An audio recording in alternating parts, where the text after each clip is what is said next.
kids, you know what families want, a safe, pest-free home.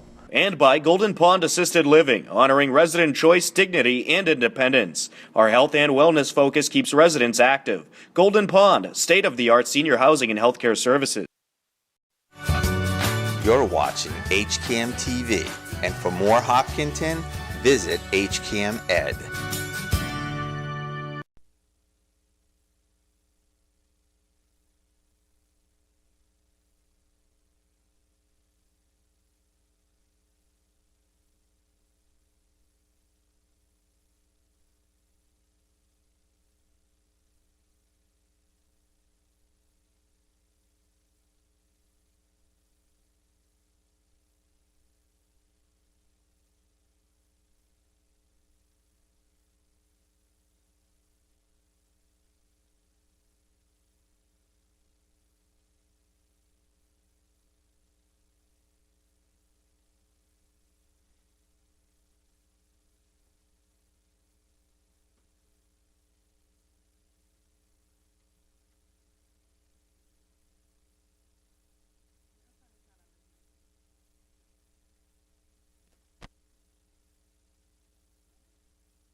Okay, good evening. This is the Select Board meeting for June 21st, 2022. I call the meeting to order.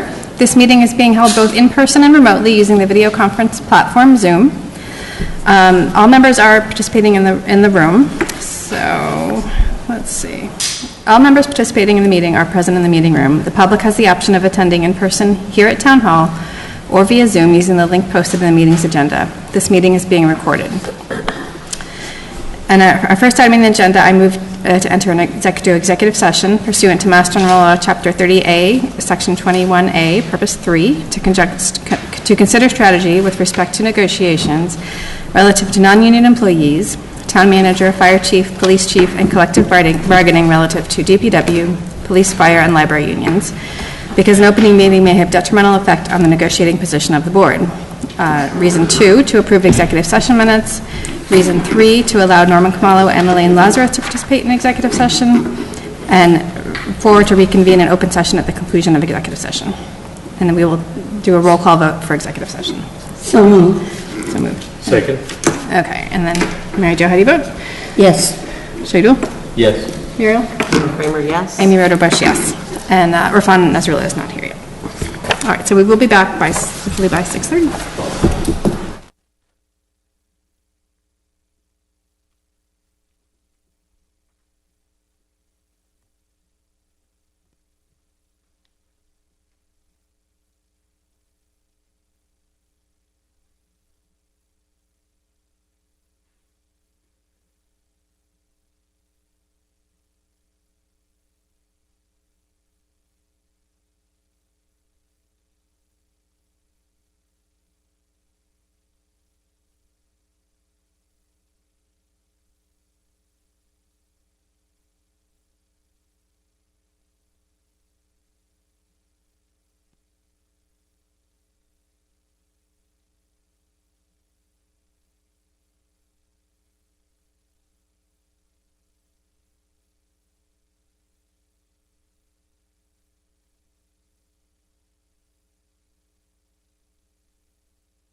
Okay, good evening. The Select Board has returned from executive session, and I call the meeting in open session to order. Our first item is the Pledge of Allegiance. Please lead us. I pledge allegiance to the flag of the United States of America and to the republic for which it stands, one nation, under God, indivisible, with liberty and justice for all. Okay, and now we'll turn to our public forum. Please note that each person will have up to 2 minutes to speak at public forum. Please start by stating your name and address, and we'll start first with people who are in the room. Is there anyone in the room who would like to speak at public forum? Okay, please come forward. And 2 minutes. Good evening. I'm Peter Leroy, 21 Hayden Rose Street. Speaking as a private citizen today. I'm also a chair of a committee in town. So I wanted to talk today, I know you folks are doing appointments to committees, and I wanted to talk today about one committee, specifically the Upper Charles Trail Committee. As you're aware, that committee has been working hard and diligently on their charge of trying to put together the Upper Charles Trail. And a lot of hard work has been done, but starting when they've released their route in December, I think we can all agree that that route has been very controversial, and in particular, the section down Hayden Rose Street. Particularly in the December meeting, I think there were something like 18 people who spoke, with all but a couple in opposition to that route. And one of the last speakers at that meeting was Joe Markey, who gave us a little bit of a history lesson and reminded us of another situation that was controversial as well, which was namely the Fruit Street School. Again, a committee back in 2011 worked hard, diligently, and long on coming up with a school to replace Center School to be sited at Fruit Street. And although through the best intentions they came up with that approach, it ultimately was shot down, and it was shot down not by a little bit. Ultimately, it was 70% to 30% vote, over 2,000 to a little over 800 at the ballot. And it gets me back to the Upper Charles Trail Committee. Clearly, in what I heard at your last board meeting, which was a little bit of mention of, yes, I'm going to listen a little more to public concerns. Wait, you're already at 2 minutes, so. Okay. Yeah, I'm almost done. But so a little more to public concerns, but ultimately what I heard at your last meeting was more of the same. And it got me thinking about that other committee, and I would urge you to, as you look to appoint new members to that committee, and to not reappoint people who have been on it. They're doing a good job, they're working hard, but they're not going in a direction that the town clearly wants to go. Thank you. Thank you. Okay. Is there anyone else in the room that would like to speak tonight? Okay, come on up.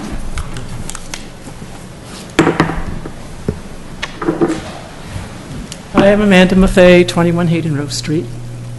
And I typically don't come to these things and talk, but this is a particular one that's close to my heart. You know, the idea of putting a trail in and putting a lot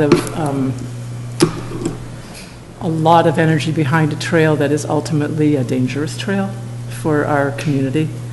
You know, and that I just feel that new blood would be helpful for this process. And, you know, I've been here for 35, 36 years.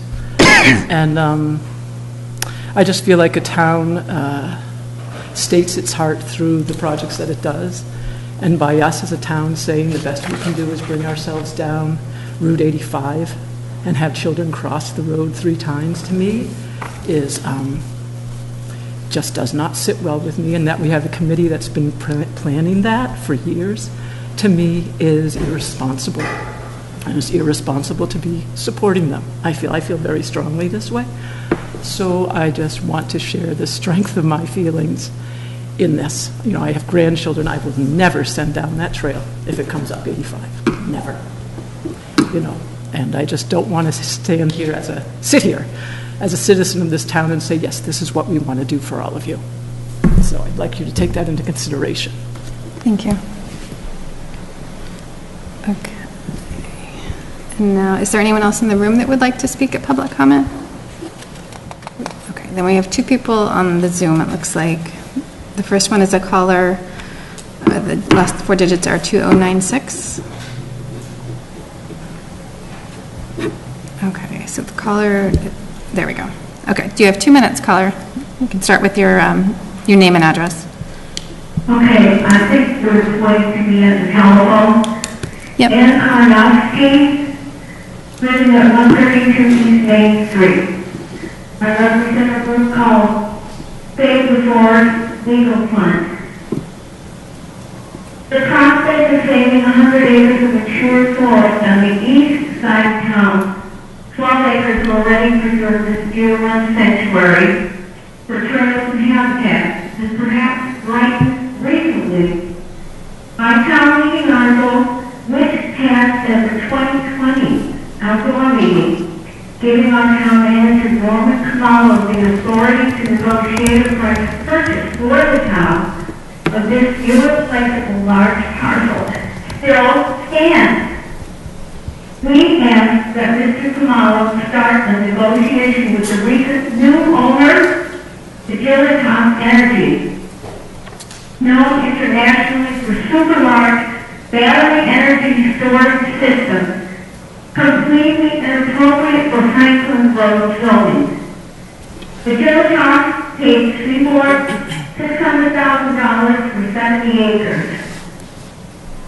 Moreover, if Agilitas were to choose not to follow to the letter the irregular and small-scale solar plant Seaboard had set up due to the scattering of wetlands and ephemeral vernal pools throughout, the special permit would be revoked.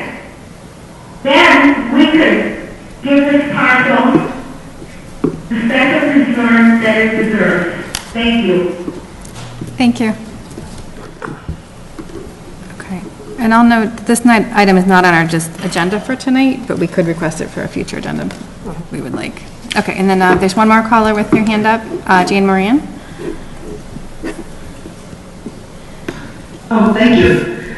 I am grateful that you're allowing me to speak tonight.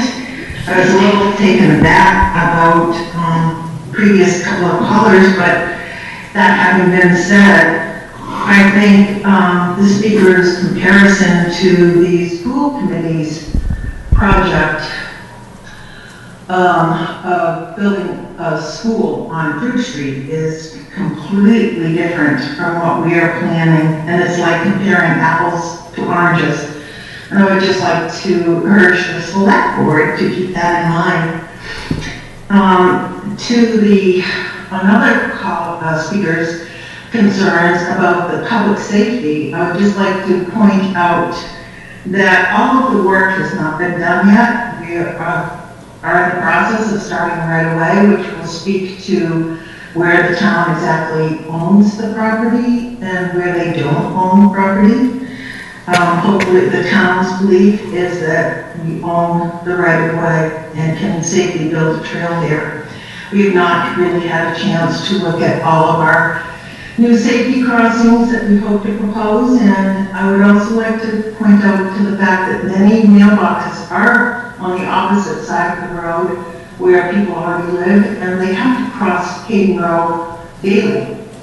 The kids are already crossing the roads without the use of multiple sidewalks that we would hope to be allowed to put in if this project were to go forward. So I can only urge folks to just kind of calm down, take a step back, and wait for the work to be done and for the data to be collected, and we continue to bring this information forward.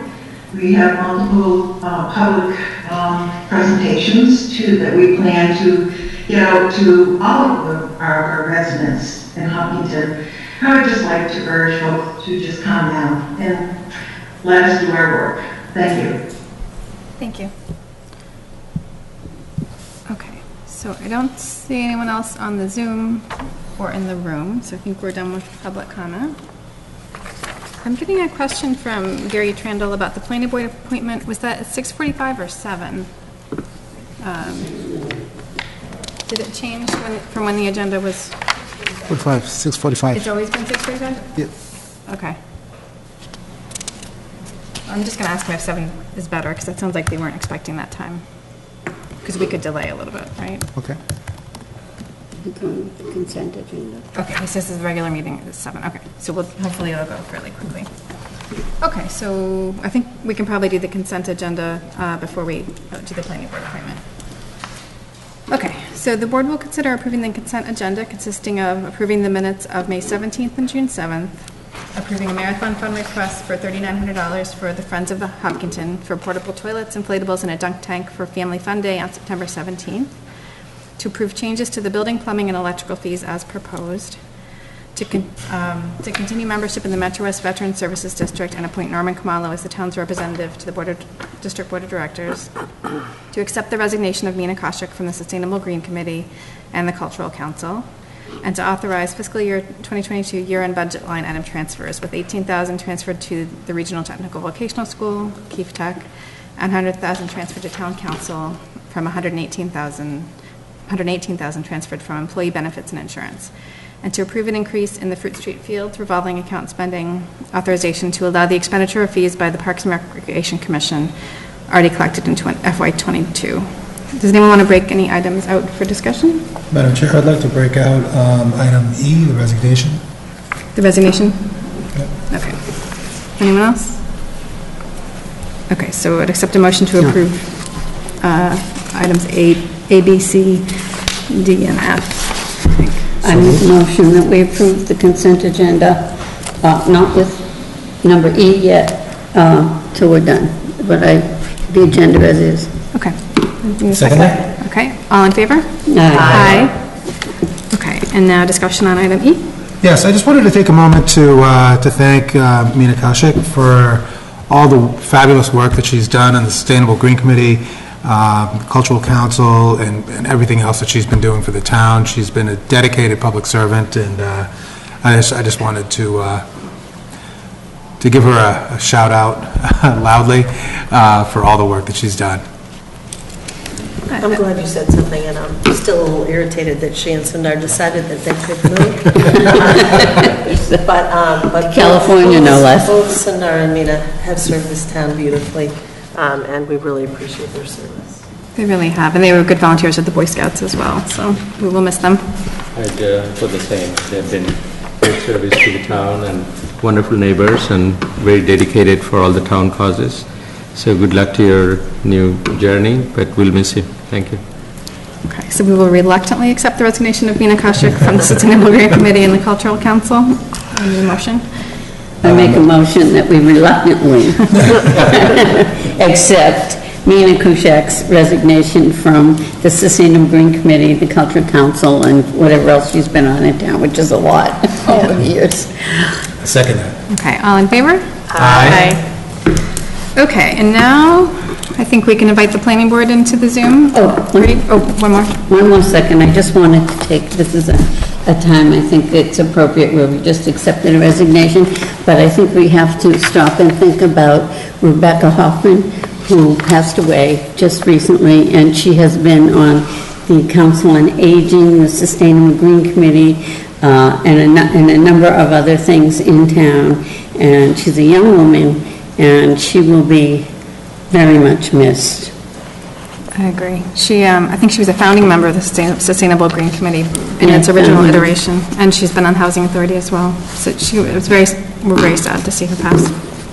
She's been always dedicated to the cause. Yeah, very passionate. She will be remembered for her work, and very sad too. Very sad, yeah. I agree. Okay, so any planning board members who are in the room should come to the table, I think. And then on the Zoom, I guess we need to line up Brandy Young, Gary Trundle, Elise Milajovsky, Mary Larson Marlowe, Rob Benson. Do we need to liven up Stephanie? She takes the notes for the meeting. She can just listen, okay. Am I missing anyone else? What's it? Oh, Dan Moran, I'm sorry.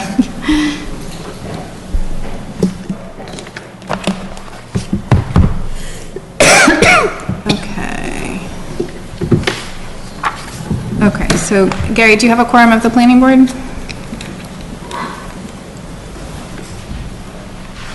Just unmuting, a quick count here says we have 1, 2, 3, 4, 5, 6 of us. So yes, we do have a quorum. Okay. So actually, can I ask for a reminder on the procedure? Do we have to call both the joint meeting to order? And traditionally, Gary would call the planning board meeting together, and then we can just proceed. Okay, so Gary, do you want to call your meeting to order then? Am I right with that? Yes, and the meeting will agree that the select board chair will chair the meeting. Okay. Tickle. Excuse me. Sorry, I couldn't quite. Sorry, if you can call the planning board meeting to order, and then we'll need to select a chair for the whole meeting, which can be me or you. Okay. This is Terry Crandall, chair of the planning board. Everybody call from first to 22 of the meeting to order. And I nominate River Bush to chair the joint meeting. Do we need to vote on that? We just agree, don't we? We just agree. We can just agree. Okay, great. Okay, the planning board members are joining the select board tonight to jointly interview candidates Matthew Wonka and Paul Ostrander to consider filling one planning board vacancy with a term to expire at the May 2023 town election. Okay, great. So I guess the first step would be if the applicants are here, either on Zoom or in person, they could come to the table, and it looks like Paul is on the Zoom. And I think both of them are on Zoom, and they would just need to invite them as panelists. So Paul is on Zoom, he's got his hand up, okay, and then Matthew, I think, is here in person, correct? Okay, so I think we'll start by having both candidates introduce themselves a little bit. We did have information about them in our packet as well. So since Matthew's in the room, do you want to go ahead? Sure. Thank you very much. Really excited about the opportunity. As I mentioned in the application, my wife and I moved here about 10 years ago, pretty much to the day, I think, actually. And recently, I've been looking for opportunities to get more involved in the community.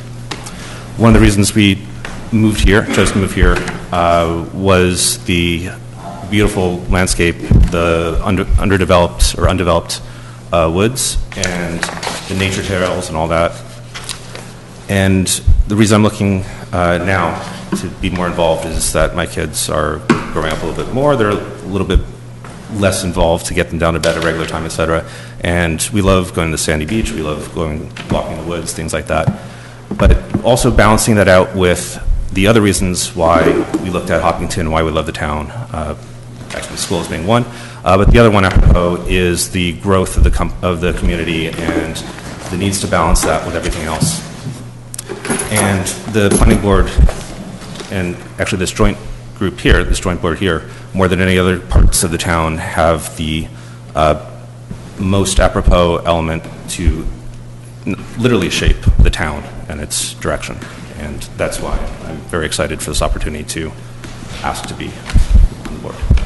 Thank you. Okay, so Paul, could you introduce yourself a little bit and your background? Hey, I'm Paul. I'm here 16 Lane, Hopkinton, Mass.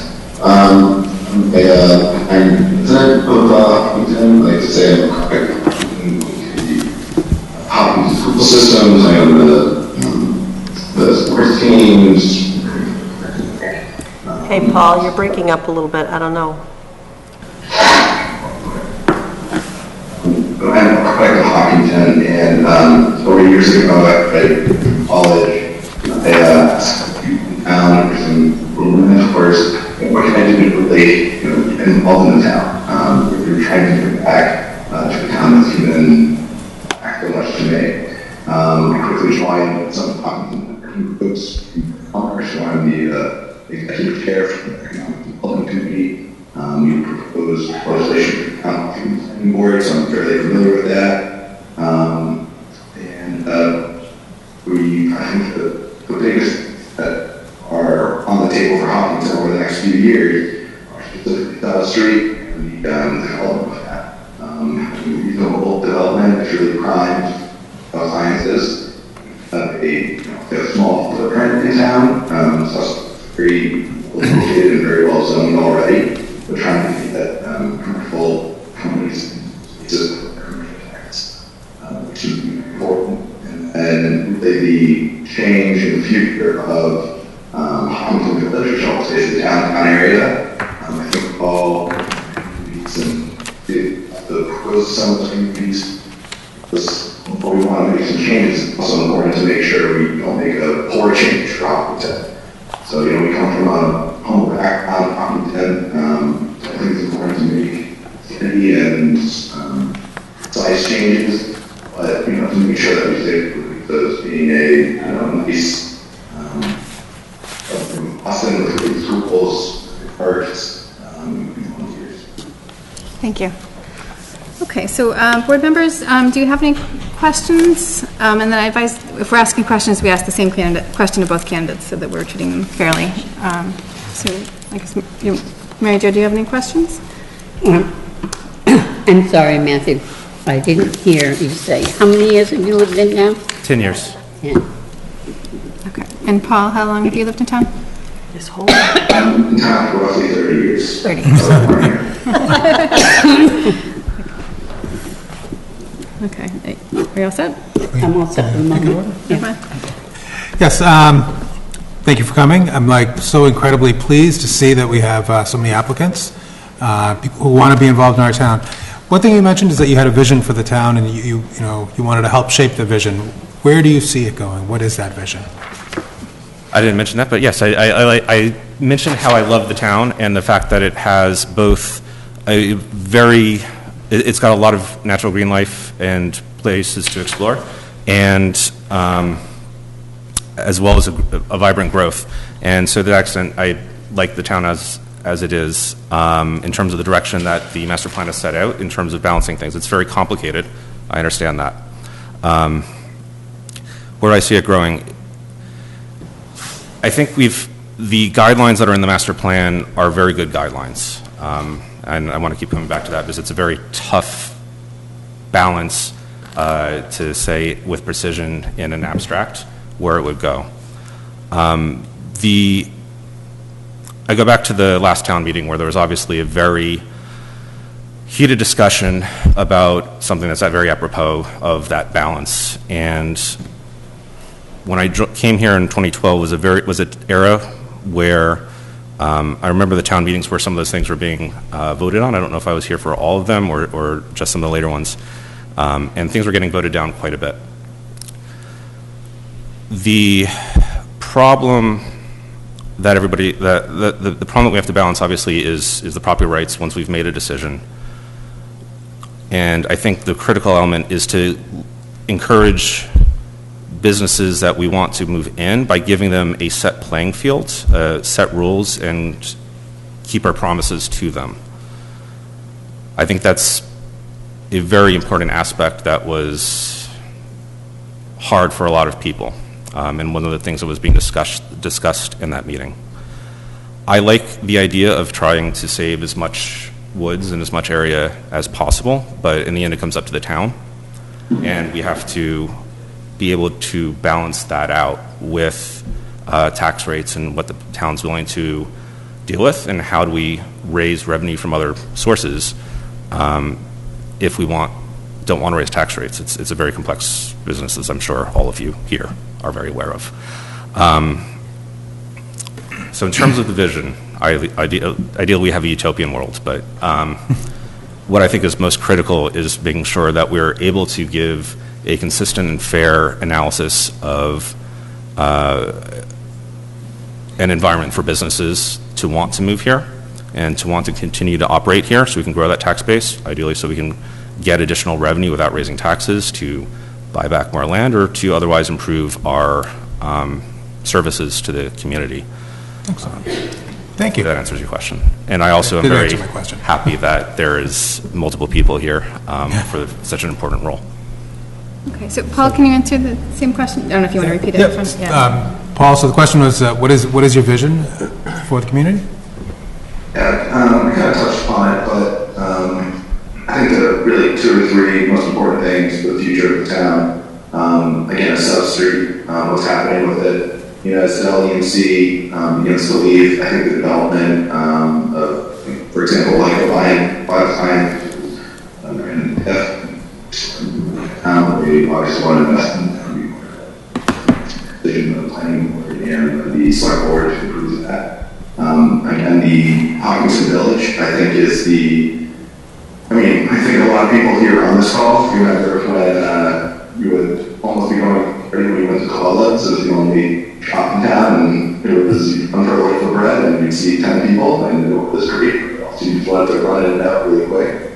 So you know, this changed, but also with the new Hopkinton, where One Time Grill and is saying that that should be developed in Hopkinton Village downtown. I think that in review of unconforming lots is very important. It would help to what Matt had said, to giving businesses a fair shot and wanting to come in and develop additional buildings and make adjustments to the current layout of certain buildings, especially on the, I'll say, East Main Street, just as the helps it started in Marathon. Probably the most important thing that will change, in my opinion, to Hopkins shape it will be what happens at center school, whether it's turned into a park, a green space, whether there's shops put there, whether affordable housing. I think that is very important, a very delicate situation. I think a lot of people have a lot of good ideas, but also have to be unique to our town. We see other towns doing great things and building these giant buildings, but at the same point, we have to stay true to our identity and to our roots. So I think that's really the number one thing that's going to happen over the next few years in town, in my opinion. Thank you. And we're starting to run a little short on time, but don't everyone feel like they have to ask a question, but please do if you would like to. Yeah, no, I agree. And actually, I would encourage people to, applicants to, be as tight with your responses as possible, but because we are interested in your background. So I do have a question about sort of, so Paul has just mentioned a couple specific areas and so forth. From a planning perspective, what is our responsibility as town leaders and town planners in particular to engage with residents and make sure their vision is captured, and how do we capture their vision in whatever changes or development we're thinking about doing? So I'll go to Paul first. Fine, then we'll come to you. Thanks for the question. I think as I've joined several planning board meetings over the last year or so, the open dialogue that is conducted on the planning board with expert witnesses coming in, regular citizens from the town, is extremely important. Having a closed door policy is not ideal for any type of growth in the community or any type of local or large government. And I think making aware the whether that's through emails, marketing, hot news, e-hop, whatnot, is very crucial to getting people's voices heard and taking those into consideration for in a position of power like Matthew. I agree in a lot of those areas. There's a lot of avenues, and unfortunately open meeting laws and the way that we've adapted to the pandemic has really helped, and having things on Zoom and HCAM obviously helps people be aware of what's happening. I think the biggest issue is getting people to be involved. The fact that there was only one person on the agenda initially, there was an open slate to begin with. It's hard to get people that want to be actively involved in the community until something bad happens. And so I think one of the things that we need to do as town leaders is, or prospective town leaders, is listen to the complaints that are there and really take that in and trying to extrapolate. So people have issues at town meeting. People have voiced some concerns that open in the open discussion of the meetings. How do we expand on that, or is that a thread that we need to pull and expand deeper? And I know that the planning board, as part of the master plan, and other concerns have had have formed other committees or asked to form other committees that have included at-large members of the town to bring an additional viewpoint.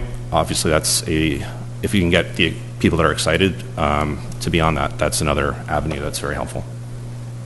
Okay. Shagil, do you have any questions, or should we go into the planning board? Some comments. Hearing you both, and I'm really happy and heartened to see the wonderful candidates coming up and ready to serve our town. So thank you for stepping up, to both of you. And I see great background and great interest, so stay at it, I would say. And I'd just add that I wish we had 2 positions, but whoever does not get in today, please stay on it. I can also share that 10 years ago when I applied for planning board, the first time I did not get it, and second time around I went for the appropriations. So I truly welcome your interest for the service, and I wish you both all the best, and please stay interested and stay engaged. And Ben, if you could promote Dave Paul as a panelist, he's also on the planning board. And then I guess we'll go to the planning board if they have any questions. Like a mystery. We can't see them. What's that? Like, where are Quiet up there. Okay, Gary. Actually, Frank has his hand up first. Go ahead. All right, Mr. Chair, I'll piggyback with you.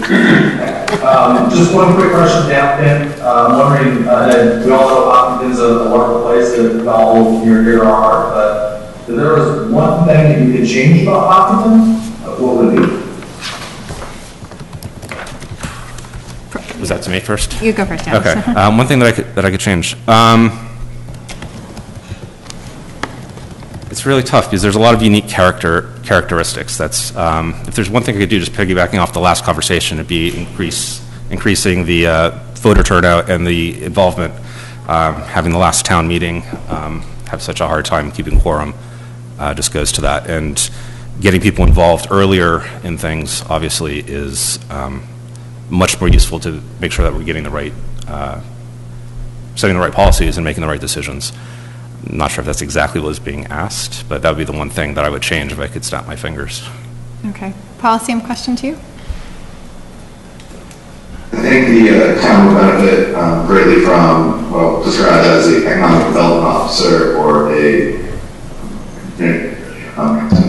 recently, which I think is an absolutely fantastic idea for the town, bringing businesses to the town, making special projects available. A lot of towns have this type of position, and I believe the select board, the planning board, and chamber of commerce have heard different arguments for it. I believe the town is, more into the idea, and I think it can be a great asset to the town. It's not really so much a weakness because we have lots of volunteers filling that role. For example, the Economic Development Committee for the Chamber of Commerce.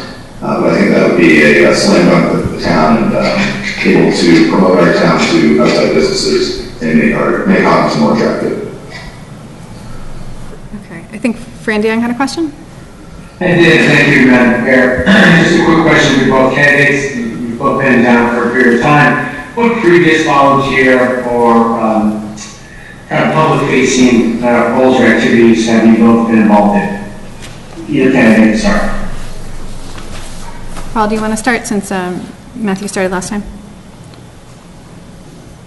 Jim, when I came back from college and from Boston for a couple of years, quickly joined the local Pacesetters B&I networking group and met with several local businesses in town.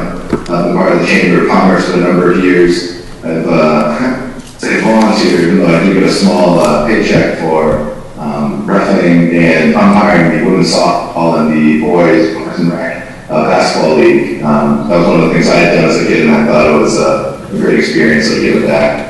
I've gone further on to create a men's softball league for the town of Hopkinton through the Parks and Rec Department, which has been a great voice for the community. Basketball club, you want a softball club, race club, good if they can do it. And then lastly, I'm also with Western Nurseries in the Parks and Rec Department, currently to have a dog show, nonchalant dog show at Western Nurseries this fall. If you're back in town, just a little bit in town, I have a little newspaper article in town, Hopkins Independent, so I I love feedback and volunteer working. Okay, same question to Matthew? Yeah, so honestly, since grad school and undergrad, I haven't been too involved in public-facing committees like this. Since we've moved here, my wife's been heavily involved, and we've been trying to keep at least one of us more consistently at home with the kids. As I said, now that my kids are getting a little bit older and need a little bit less attention, I'm looking to get more involved as well. Thank you. Thank you. Thank you. So do any other planning board members have questions, or are we ready to begin the voting process? Okay, I'm not seeing any more questions. So the voting procedure is, before we entertain a motion, I'd like to each member of each board to indicate which candidate they prefer for the position. So it looks like we're going to start with planning board members. So we'll see if we have, well, we'll see who gets the majority. Okay, so Gary? All right, are you guys saying for my cards? Yep. My vote would be for Paul. Okay, and then Mary Larson Marlowe? My vote would be for Paul, and remembering there is another seat opening up later this year. Yes, that's a very good point. There is another seat opening. Okay, Fran? Paul. Jane Moran? Yes, Paul, please. Dave Paul? Paul also. Okay. Rob Benson? Matthew. Ronnie Prefer? Paul. Elise? Okay, and then, I don't think I missed anyone, right? Okay, and then select board members, so I'll start, Mary Jo? Mary Jo Lafreniere for Paul. Okay, Irfan? Irfan Nasrullah for Matt. Muriel? Muriel for Matthew. Shahidul? Shahidul for Matthew. And Amy Ritter-Bush for Matthew. But that looks like, if I counted correctly, 8 for Paul and 5 for Matthew? Yep. Okay. So, and then, as Mary said, there will be another seat opening this year, so we do hope that everybody who doesn't get appointed tonight will apply for another spot. Okay, so I'd like to accept a motion to nominate Paul Ostrander for the planning board. I'll make a motion that we put Paul Ostrander on the planning board. Second. Okay. All in favor? And do we need to do roll call since some of us are remote? Yeah, we do. Okay. Okay, so Gary Trandall? Yes. Mary Larson Marlowe? Yes. Brandy Young? Randy, yes. Jane Moran? Jane Moran, yes. Dave Paul? Dave Paul, yes. Rob Benson? Rob Benson, yes. Ronnie Prefer? Ron Prefer, yes. Elise Milashevsky? Elise Milashevsky, yes. Okay, and then Mary Jo Lafreniere? Mary Jo Lafreniere, yes. Irfan? Irfan Nasrullah, yes. Muriel Kramer, yes. Shahidul Manan, yes. And Amy Ritter-Bush, yes. Okay, so then we need Matt, to... remember there's another spot opening up? Yes. Please, Please come over. Thank you. Bring your resume right back in, just have it on file. Absolutely, and thanks for waiting tonight, yeah. Okay. And I can't believe, by the way, I'm just saying this out loud, that I watched Paul Ostrander run around the bases on the same baseball team with my son, and now he's on the planning board. Okay, so... Time passes. Do we need a motion to close the joint meeting? What's that? Do we need a motion to close the joint meeting? Oh, does the planning board need to adjourn to their regular meeting? Okay. Elaine says you can just leave and continue your meeting on your other Zoom. What's that? Right. Yeah. Okay. Thanks everyone for the planning board. Just a reminder, you need to log off of the Zoom call and then log in to the Zoom link for our regular planning board. Thanks, select board. Thanks everybody. Thank you. Thank you.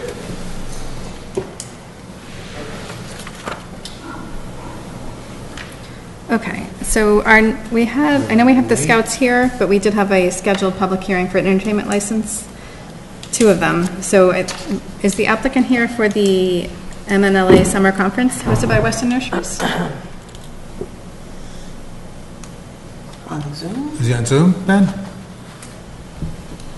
Raise your hand if you're here from the Mnla Summer Conference. No? Okay, so maybe we could, can we continue that hearing till after the next agenda item?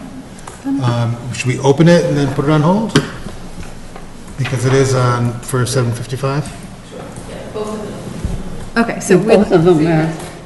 Oh, okay, so I'd like to open the public hearings for the entertainment license application for Mnla Summer Conference hosted by Western Nurseries and the entertainment license for the fundraiser for the Jimmy Fund hosted by Western Nurseries. And then a motion to continue after the next agenda item. Yeah. So move to just continue the public hearing until the applicant shows up, and we'll reopen once we're done with the next agenda item. Yep. Give me a second. Second. All in favor? Aye. So the next item on our agenda at 7:10 is the Eagle Scout recognition.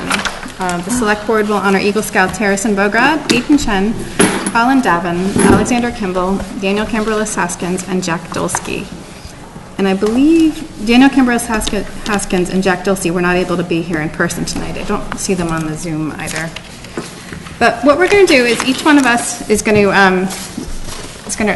call forward and recognize one of the Eagle Scouts, and then and present them with their certificate, and then at the end we'll do a group picture. So first, I'd like to ask Harrison Bograd to come forward.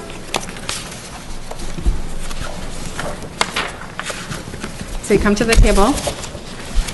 All right, so just to introduce Harrison, Harrison has completed his Eagle Scout project in February after installing 5 informational signs at the sites of old stone foundations on the trails around Hopkinton.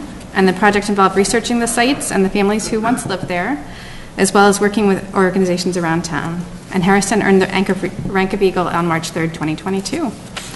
So Harrison, can you tell us a little bit about the organizations you had to work with in town, and what was your biggest challenge that you had to overcome during the project? So I worked with HALT, the Historical Society, Historical Commission, and the Conservation Society, or so probably the hardest part of it was getting the permission to actually basically dig the holes on each area, which is what what I was reaching out to most of those groups was for, like getting land permission. So yeah. Well, thank you very much. We really all appreciate your work. And I think, Mr. Nosreal, did you see one of his sites this weekend that you said? Or one of the No, other ones, maybe? it's one of the other ones. So. Okay, so I'm going to present you with your certificate, and then we'll have the next scout come up. At the end, we'll do a group photo. Okay. We'll say Harrison family is a great asset to Troop 1 in the town. And we're sad to see them leave.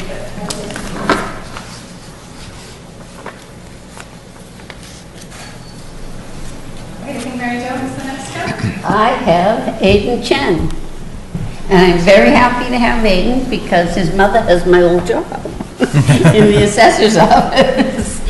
So I wanted you. I was real surprised when I got you. So Aiden's Eagle Scout project was to build an informational kiosk for the town of Hopkinton in the new dog park. The kiosk provides a place for the Parks and Recreation Department to display important information for park visitors. Aiden became an Eagle Scout on February 11th, 2022. So, congratulations to you and to your family, because I know they're all involved. So, you want to tell us a little about your project? Sure. So, I worked with Parks and Rec to set it up, and it wasn't that hard to get permits for it. And then once we did get the permits for it, it was just a matter of working through the heat because there was a heat wave going on, and then making sure the concrete had set because a hurricane hit the next day. So once it was up, it was pretty sturdy. So, and then painting it wasn't too bad either. So now it's still there, ready for display. Glad to hear it's still there. Congratulations.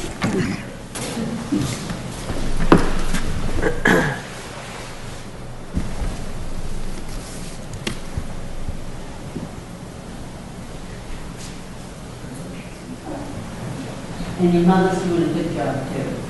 And Dad, and Dad. Yeah. Congrats. Okay, and then next I will have Irfan present the certificate to Colin Davin. Colin, please come have a seat. Everyone, Colin's Eagle Scout project was to build and install 25 trailhead posts and signs throughout Hopkinton advising hikers of the presence of ticks. Before COVID, tick-borne illnesses were the #1 cause of illness in Hopkinton.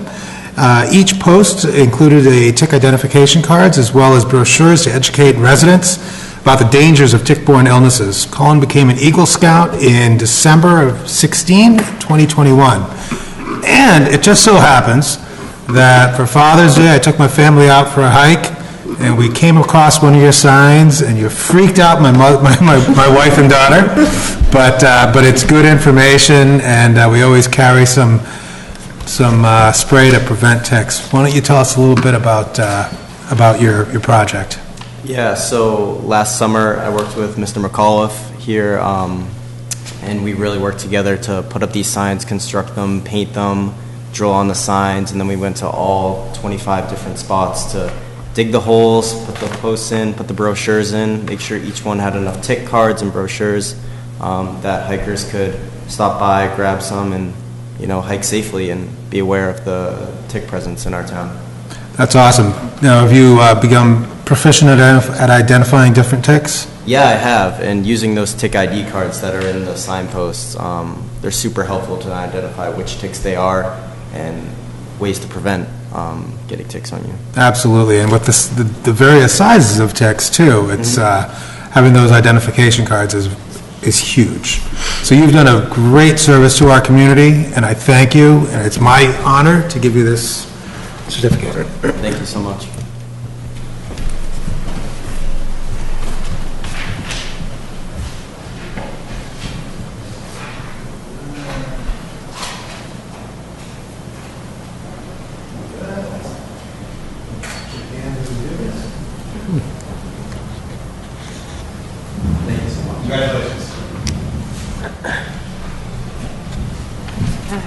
And our next scout is Jack Dulce, who doesn't look like he's on the Zoom or in the room. Is that correct? He's not there. So, Muriel, could you at least, we'll recognize him Happily, I will recognize him. I'm a big fan of this process and the Eagle Scouts in particular. It represents a huge achievement, and I congratulate everybody who is getting recognized tonight, and all the Eagle Scouts in Hopkinton that have done so much for the town. Jack Dulce, his Eagle Scout project was completed with sponsorship from Chief Bennett and the Hopkinton Police Department. For his project, Jack wrote and produced a video public service announcement to raise awareness around mental health and the jail diversion program the police department has been utilizing for the past few years. He earned his Eagle Scout on June 8th, 2022. So congratulations, Jack. And we'll get his address from the troop. Okay, next, let's see. So Shahidul will present the award to Alex Kimball. Alex, come forward. Here he is. All right.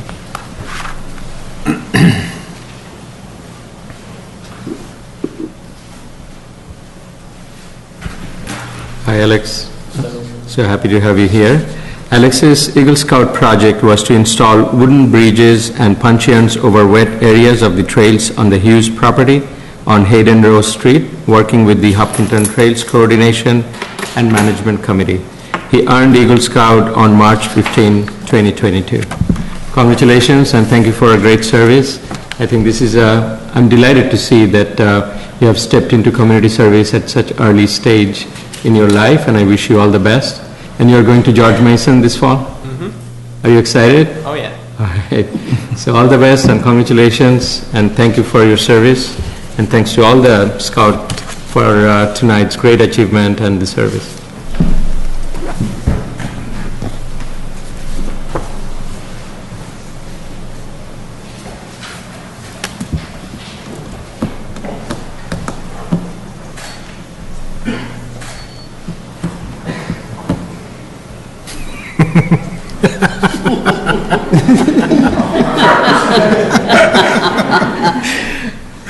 Sorry, it's a public meeting, no lap dances here.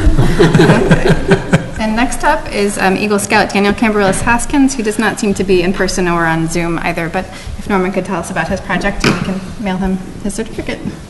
Thank you. I have the honor and the privilege to present Dan's project. Since he's not here, I hope it was me who did this project.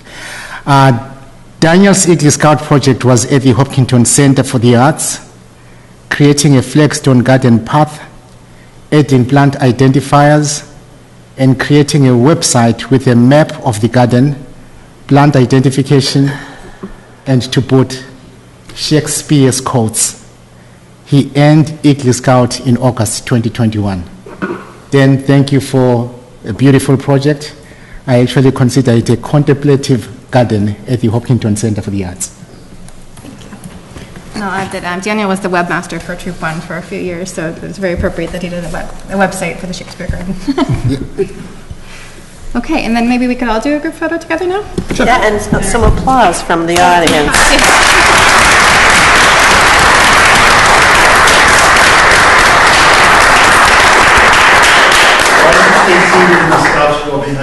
Oh, okay. How convenient.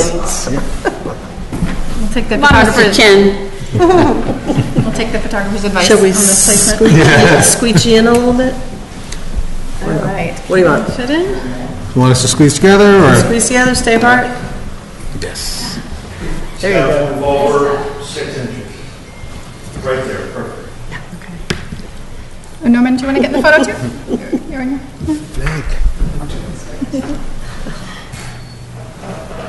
Come on, Norman.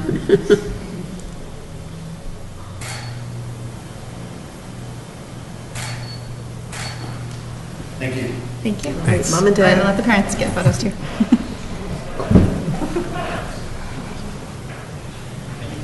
Thank you. Congratulations to moms and dads as Congratulations. well. Very nice. Very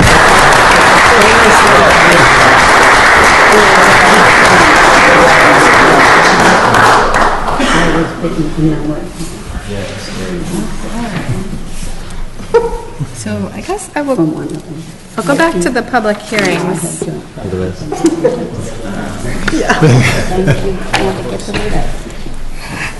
Okay, are there any representatives here from either, let's see,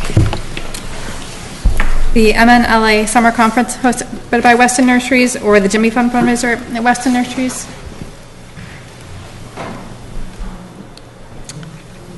Okay, I don't see any hands raised on Zoom either. What do we do? I guess We just continue. keep continuing to the end of the meeting. What's it? Yes. Continue to another meeting, or? If the board is comfortable approving these licenses, they are routine. Okay. Yeah. Yeah, we can go ahead. Yeah. Okay. So the public hearing's being open. Would anyone from the public like to comment on, we'll start with the Mnla Summer Conference hosted by Weston Nurseries. Would anyone in the room like to comment? Madam Chair, would it be helpful to just give a brief overview of what the license is for? Sure. Let's see. Someone will be in here.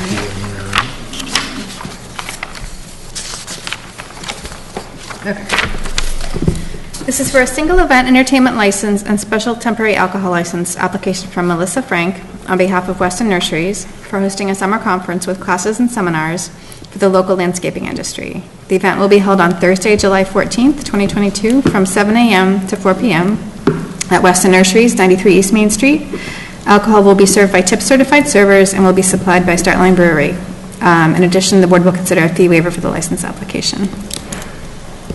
Okay, and then are there any does anyone from the public want to speak first? No. Staff, board, we open it. Okay. So is there a staff report? Are there any comments from the staff? Yeah, through the chair, I believe the permitting team provided no adverse comments regarding this application. And in the usual manner, as the event date draws closer, we'll be asking the applicant to liaise closely with public safety as well as DPW. Okay. Are there any questions from the board? I was impressed with some of the paperwork that they sent in to us, particularly the one that showed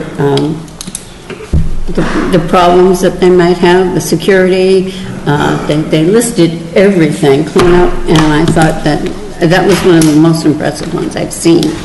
And the DPW okayed it. The Chief Mnla just had a few questions about permits for food trucks, et cetera, and Police Department has no questions at this time, so we would recommend that given the size of the consumption of alcohol, an officer be hired for detail. So I think we should okay this based on that criteria being filled. So add that as a condition. Okay, any other board member questions? I just want to say that, I think Western Nurseries has done a fantastic job of hosting these events in the past. Echoing a lot of what Mary Jo just said, they really have their game on with these things. I do think that we should take into account the police chief's recommendation of having a detail officer there and adding that as a condition. We good? Yeah, will they just work with the police department? Because one event is small, one is big, to have the appropriate details? I was thinking we would approve them separately since they're both. Yeah, this is the smaller one first. Yep. Okay, and then, also, okay, and then we have to, there was no public comment before, but since I did it out of order, just double check. Yeah. No public comment, okay. And no hands raised, okay. Motion. And the applicant's not here to provide a response, so we just need a motion and a vote to close the public hearing. I move to approve an entertainment license and a special temporary alcohol license for Mnla Summer Conference at Western Nurseries on July 14th, 2022, with the conditions we've added. I'm going to second that, but I'd like to first make a motion that we vote to close the public hearing. Okay. Second. Okay. All in favor? Aye. All right, and then Mary Jo made a motion that we need a second on? I seconded that. Okay, all in favor? Aye. Oh, and they have requested a fee waiver. Is this a nonprofit organization that they're fundraising for? Not in this one, right? Not this one? I think it's a professional gathering, I think, if I remember right. The Mnla Summer Conference is for landscaping. Industry meet and greet and educational seminars. Do we know if it's a nonprofit? I would become. Fee is $25. For this one, 1 second. I think the fee is $25 for both of them. Okay. No? Yeah, one's circled 25. I think they were both circled 25. They were, but less than 100 is no fee. Maybe that was circled inappropriately, right? Oh, I think fee, isn't it 75? Sorry. 1 second. How much is the fee? Norman's checking. Yeah. It's not a whole lot. Special temporary alcohol license. Yeah, 25 for the first one, and then, no, the temporary alcohol license, sorry, Elaine, is $75 per application. Oh, okay. Yeah. Okay. So the first one is only $25? But the alcohol license is 75. Yeah, 75. So 100 total. Okay. It's a nonprofit. Okay. Okay, so then I'd be willing, I think, to waive the fee. I make a motion to waive the fee. Okay, I second that. Okay, all in favor? Aye. All right, yep, and then, let's see, and we have already approved the entertainment license with the conditions as noted, right? Yep. Okay, so great. Okay, so the next public hearing is the Jimmy Fund fundraiser, and I assume that they're still not here, so I'll just read the description, but, they will be hosting requesting a single event entertainment license, including live music, amplification with an application from Melissa Frank on behalf of Western Nurseries for a fundraiser for the Jimmy Fund. The event is to be held on Saturday, September 10th from 11 a.m. to 7 p.m. outside in the Coliseum area located behind Western Nurseries, 93 East Main Street. The Select Board will also consider a temporary alcohol license application for said event, at which alcohol will be served by tip-certified servers from 4 to 5 local microbreweries. In addition, the board will consider a fee waiver for the license application. Okay. Public hearing? Well, the first thing, we did out of order last time. So is there a staff report on this? Were there any adverse comments? It's the same person. I believe we did not receive any adverse comments other than ensuring that all food and vendor trucks contact the fire prevention to obtain proper permits, as well as allowing for ample times for inspections. In addition, we encourage the applicant to reach out to the police department ahead of the event, as well as DPW, to ensure that there will be proper waste management. Okay. All right, do board members have any questions about this event? No. So, Madam Chair, I mean, I think that it's the same, I'm sorry.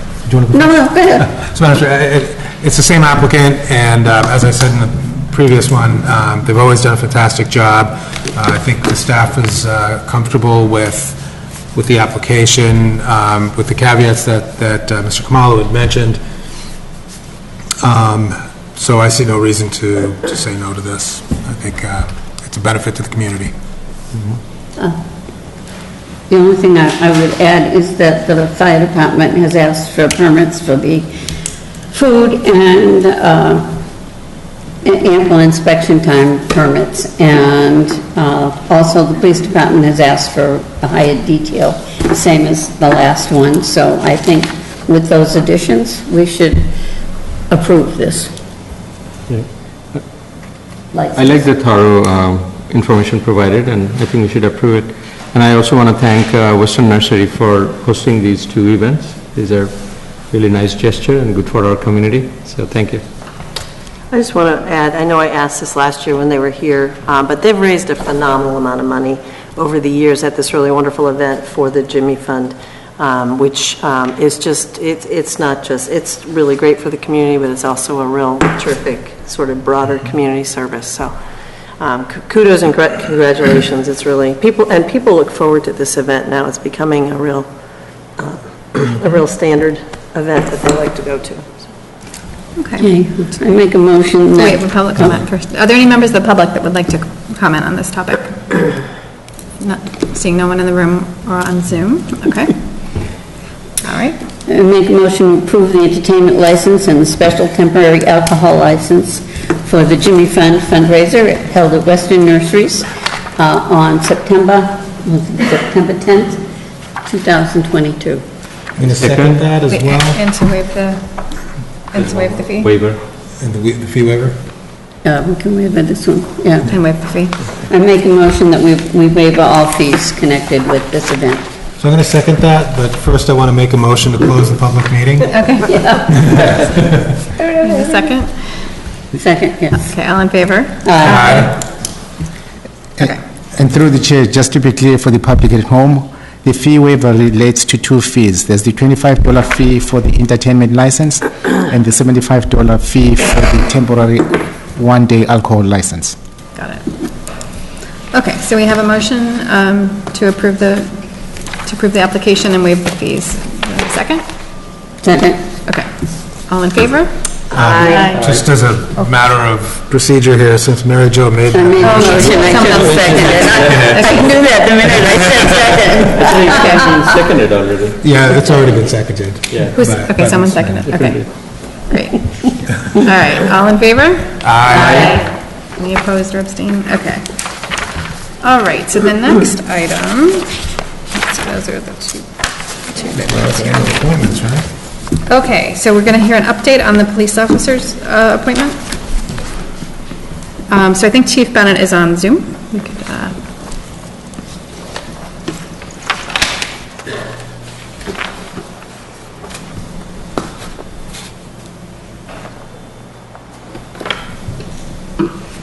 Okay, so Chief Bennett will give the update, or Norman will? Yeah, I believe Chief Bennett is available to provide the update. I believe also Maria Case is there to support him. Okay. Through the chair, good evening. So, backing up to the whole recruitment process, as I've spoken about, it's a very complex process for us to get an appointee candidate in front of you. It includes background work from the detectives, vendors, and doctors, and much more work from HR, as well as staff within our building. And tonight we hope to have 2 candidates ready. But we realized that we wouldn't have a vendor report in time. And as a matter of transparency, we felt it was important to just come before you and explain the reason why. So we have two academy training candidates that we're 98% done with, and we'll probably be done with in a matter of days, but I look forward to bringing them before you at the next meeting. Okay, so they'll probably be done by our July 12th meeting, I think is our next one. Yep. Yeah. Okay, sounds good. Thank you. Thank you. All right, anything else to add to that? And then, now we begin the annual appointments, which is a long process here. There we go. Madam Chair, there's there's some committees with, the equal number of applicants as openings. Yep. I was thinking we could hit those first before we I think that's a good idea. delve into the deeper ones. So, I think that this is a really great time to say, we have some that have a ton of applicants and some that have no applicants. It's a really great time to say thank you so much for applying, and please put your name in for another spot if you aren't selected tonight for the ones that you thought you wanted to serve. So I agree with Irfan's proposal that we should go ahead and appoint the ones that there's no there's enough spots for the number of people who applied, which I kind of noted in my notes here. Oh, you have that in your notes, because my notes don't go that way. And tell me if I missed anything, but, so for the Conservation Commission, I recommend that we appoint the 2, Ed Harrell and Melissa Ricos, to 2 of the 3 vacancies. Yeah, and just highlight that there is an additional vacancy. There's one more right? vacancy. So if people are interested in the Conservation Commission, please reach out. Okay, for the Council on Aging, I would recommend that we appoint John Palich and Donald Wolf, and then a new person, Stacy Schmidt, because there are full and associate members. So I think I would always recommend that we appoint the 2 returning people to the full member and Stacy Schmidt to the associate member, so since she's new to the committee, everyone agree with that? Okay, and the Cultural Council has 3 vacancies. I would like to recommend appointing John Cardillo and Michelle Leibowitz. And there's still 1 more vacancy, and we just got a resignation tonight, so there's really going to be 2 vacancies. And then Marathon Committee Department Liaisons we could do. For the Police Department, that would be Joe Bennett and John Porter. For the Fire Department, that would be Bill Miller and Gary Doherty. For the School Department, it would be Tim Person. And for the DPW, Mike Mansier. And then for the Permanent Building Committee, there are 2 vacancies and 2 returning applicants, Mike Damasio and Robert Scott. And then for the Veteran Celebration Committee, there are 3 vacancies with just 1 applicant, Linda Murray. Wait, I'm sorry. Veteran Celebration Committee, there's 3 and 2 applicants, right? Oh, is there a new list? Oh, who's the second? 3 openings and 2 applicants. 3 openings, 2 applicants. I printed this over the weekend, so who's the second applicant? So we have Linda Murray and James Marably for reappointment. James Marably. James Marably. Okay, so I would recommend we appoint Linda Murray and James Marably.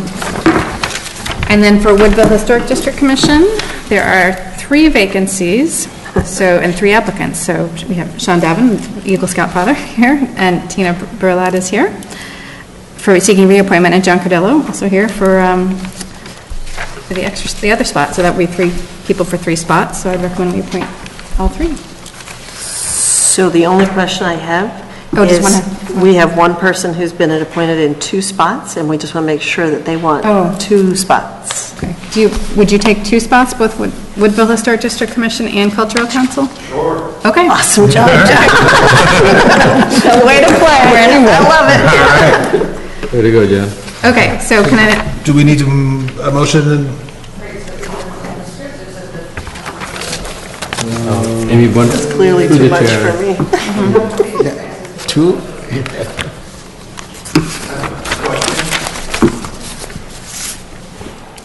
Okay. John Cardillo, 84 Winter. Do you have to be a resident of Woodville? For some spots, yes, but not all of the spots. Right? I'm sorry? I think there is a designated spot for a Woodville resident, or Sean can, but not all the Okay. spots are. Through the chair. I was wondering, many of the applicants are here. Should we give them a minute just to introduce themselves? We can, if we want. Since they're here and If we want, it's just, it's going to be a long agenda, that's the thing. And a lot of them are. A lot more to go here. I guess if I'll offer the opportunity, would anyone like to get up and introduce themselves? Go ahead. It's the upper Charles. Oh, we're not doing that one, not yet, but yeah, when they're contested, we will have you come up. Okay. All right, so I'll make the motion then. Madam Chair, I moved to appoint the following individuals to the boards and committees listed, the terms identified. So Ed Harrow and Melissa Ricos to the Conservation Commission, terms expiring 6/30/2025. John Cadillo and Michelle Leibowitz to the Cultural Council, to terms expiring June 30th, 2025.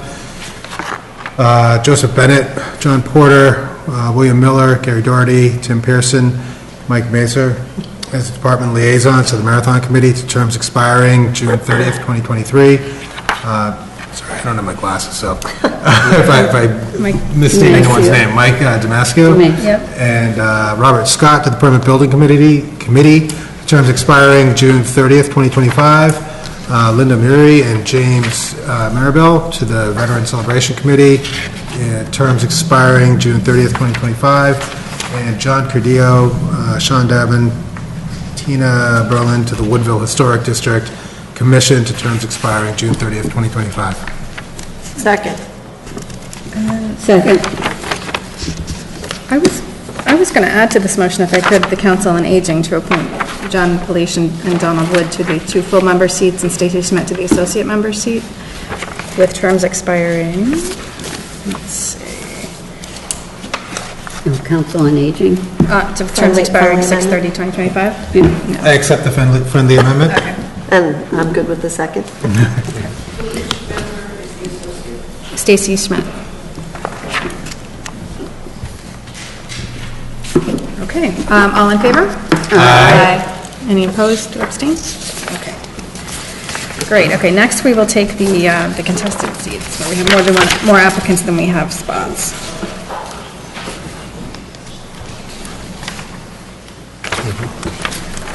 Okay, so let's start with, let's see,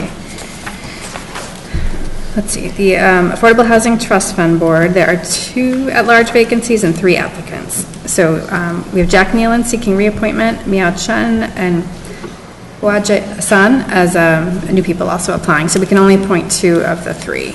Or if any of them are here tonight, they can go ahead and come forward. Yep, come on forward.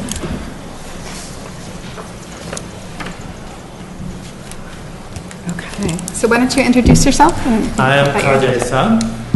I moved to Hopkinton about 6 years ago, 2016, August. I work in a Hewlett-Packard Enterprise. I've been working there for a while, so 25, 26 years.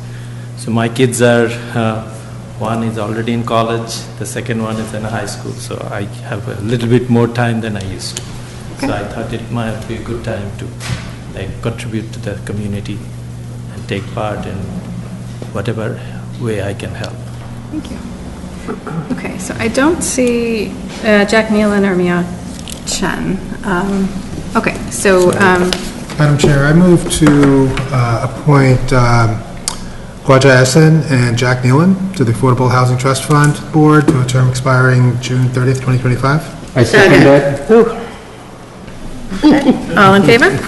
Aye. Can I ask a question? If people aren't here, do we want to ask them to, if we're deciding between people, do we want to make sure everybody gets an opportunity to come? I mean, I don't know how you decide between people who are not here, I guess, is my point. Well, we had their applications. Yep. Okay? Yep. So we could go by that. Resumes and... Let me see. I had tried to write down if they also applied to... Yeah, Miao Chen only applied for this spot as far as I know. But I guess... I'm just asking process-wise, Yeah. right? I mean... We can go either way. For me, since we do have a lot of other vacancies, I would hope that people who don't get appointed will apply for some of the other ones. Okay, I just wanted to ask a question. So just my 2 cents on the process is Yeah. that, we do have the applications, we have the resumes. Yep. And if someone's here, they certainly have the opportunity to speak, but I don't think that's determinative of who we would go with. Do we have the resumes for people who are being reappointed? They should have, everyone has to apply online, I believe. Yeah, they were on the package. Yeah, we got it. It was a link. It was a link that you go to. It was in a separate It's tricky. package. And through the chair, I think, after the appointments, we want to collectively gather the information on the open seats and announce them again, so whoever did not get in tonight could appoint or... Yeah, I agree. And plus we have resignations from Mina Kaushik and Rebecca Hoffman, who passed away, so we should announce, once we get done with tonight, we should announce all We're those. going to have other openings. Yeah. So we, What's that? Okay. so we have a motion and a second? Yep. So, We voted on that one, so we're on to the next one? did we vote on that one? Okay, great. Didn't we vote on? I don't remember voting on it. No, okay. Mira had a question before. Yeah. Okay. All right, So I'll so, make a motion to appoint Jack Nealon and Mr. Eshon I think we have the Second motion. that? to the housing. we just need to vote. So all in Yeah. favor? Aye. Any opposed? Okay, congratulations. Thank you for coming. Thank you for your service. Okay, the next contested seat is the Board of Appeals. There are 2 vacancies for full members and 2 for associate members. And one full member is seeking reappointment, and 1 associate member would like to move from associate to full. So if any of the applicants are here in the audience or on Zoom, you can go ahead and come forward. They are, so Dan Chaudhra had emailed me that he was no longer interested in Board of Appeals, but we have Arnold Cohen, John Mosher, Kawaja Asan. Would you like, yeah, go ahead, come up. Yeah. Would you like to come up for this one too? Or, yeah, come on up. And Sudhir Bendagari, I don't know if they're here. And then also we have Michael Riley and Walter Garland. I don't know if they are here. I don't see them on the Zoom either. Okay, so why don't you go ahead and introduce yourselves and why you applied for Board of Appeals? So, Arnold? Okay, so my name is Arnold Coleman. I actually just moved to Hopkinton about 2 months ago from Sharon. I'm an attorney, and I lived in Sharon for over 30 years. I was a member of the planning board. I was elected 3 times to the planning board. I was the chairman for a number of years of the planning board. I decided to stop doing that, and then after a year or 2, I became a member of the finance committee in the town of Sharon. I was on the finance committee for several years. In fact, up until just before moving to Hopkinton. As an attorney, I worked for small firms. I opened up a private sole practice in Sharon about 8 years ago, and now I have a home office here in Hopkinton. I went to Boston College Law School. Was on the law review. It was a long time ago. As a lawyer, I do mostly litigation, including mostly real estate kind of litigation, and I've tried zoning cases. And I guess I kind of like being involved with the town. It seems to me that this would be an opportunity for me to contribute to the town on the one hand, and on the other hand, for me to learn about the town and maybe become involved in the town. It just seems, I kind of like zoning law, zoning cases, and it's something I'm interested in. It's a little bit different from what the planning board does, but it's something that I'd like to do if you chose to appoint me. Thank you. Okay, and would you like to speak about your interest in Board of Appeals?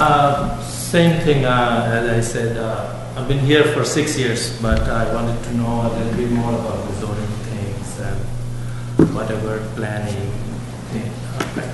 I want to learn basically, most of it, learn, and however way I can contribute. Because I don't have obviously experience like him in these things, but it would be, I thought it would be a good idea to learn. Okay, and then I don't see, let's see, Mike Riley or Walter Garland, right? Okay. I know that Walter has been on there for a while, and Mike is pretty new, but he is an attorney, so I think that, I just throw in a support to keep them in place. And I think I would support moving Walter Garland to a full member and keeping Michael Riley as a full member. Yeah, I agree. And then that would free up Walter Garland's associate member spot for another person, right? Does that mean we have 3 associate? I see. Yeah. Thank you. I'd also like to recommend that we consider strongly John Mosher. I don't know if he must not be on the Zoom, but he has a lot of experience, past select board member, and looking to get back in, and brings a lot of knowledge and experience with him. Okay. Who is that? So, Madam Chair, I move to appoint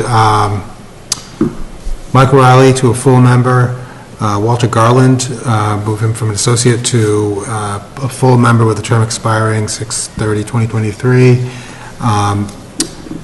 And then we can pick 3 to be associate members. Yeah, and then Arnold Coleman, John Mosher, and Sudhir as associate members. And we can pick one, or did you say it? Did you say? He said 3. We can pick, you said 3, okay. Okay, so what's that? You said the 3 would be Arnold Coleman, John Mosher, and Sudhir Banana Gari.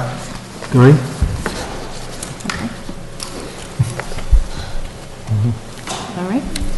Do we have a second for that motion? Okay. All in favor? Aye. Any opposed or abstained? Thank you. Congratulations. Thank you. Congratulations. Thank you. Maybe get sworn in at the clerk's office? Yep. Yeah.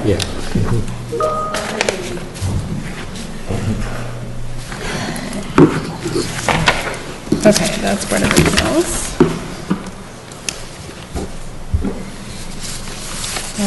The more I'm looking at the motions here are fun. We had to pick one full member expiring 2027 and another full member expiring 2023. Do we need to redo that? I think we do. Okay. Okay, so the full member, So let me try again. okay, so which full member will have the longer term, I guess? So, Madam Chair, I move to appoint, where did it all go? Where did I put it? Where are we? What is this? Mike Riley as a full member, term expiring June 30th, 2027. Walter Garland to a full member with a term expiring June 30th, 2023. Arnold Cohen as an associate member, its term expiring June 30th, 2027.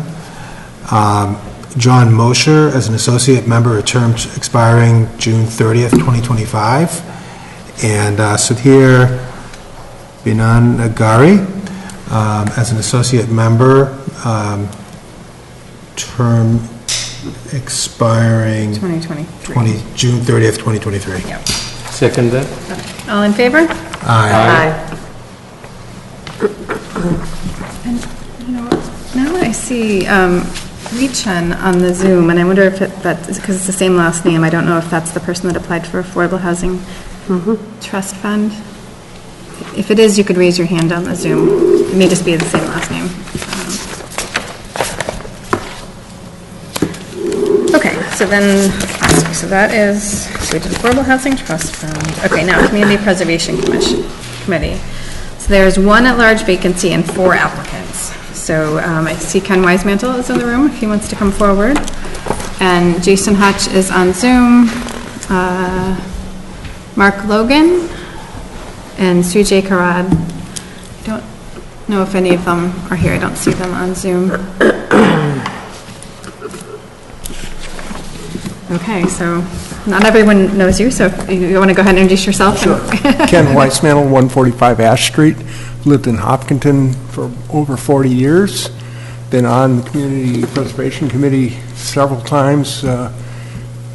many times as a planning board representative, and then have been recently appointed at-large member. I've been fortunate to be selected for the last 2 years to chair the committee. We've done a lot of good things, I think, in the last couple of years in making the process better. We work with the financial team, and we now have a spreadsheet that everyone knows exactly what the status is of all of our projects. We also do quarterly reviews of all of the projects that have been approved by town meeting, so that we also encourage and help those people that are having a hard time moving their projects forward with other resources that the committee can help with.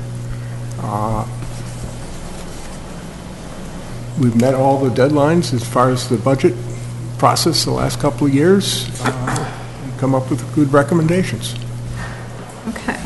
So, Jason, do you want to go ahead and introduce yourself and talk about your interest on the committee?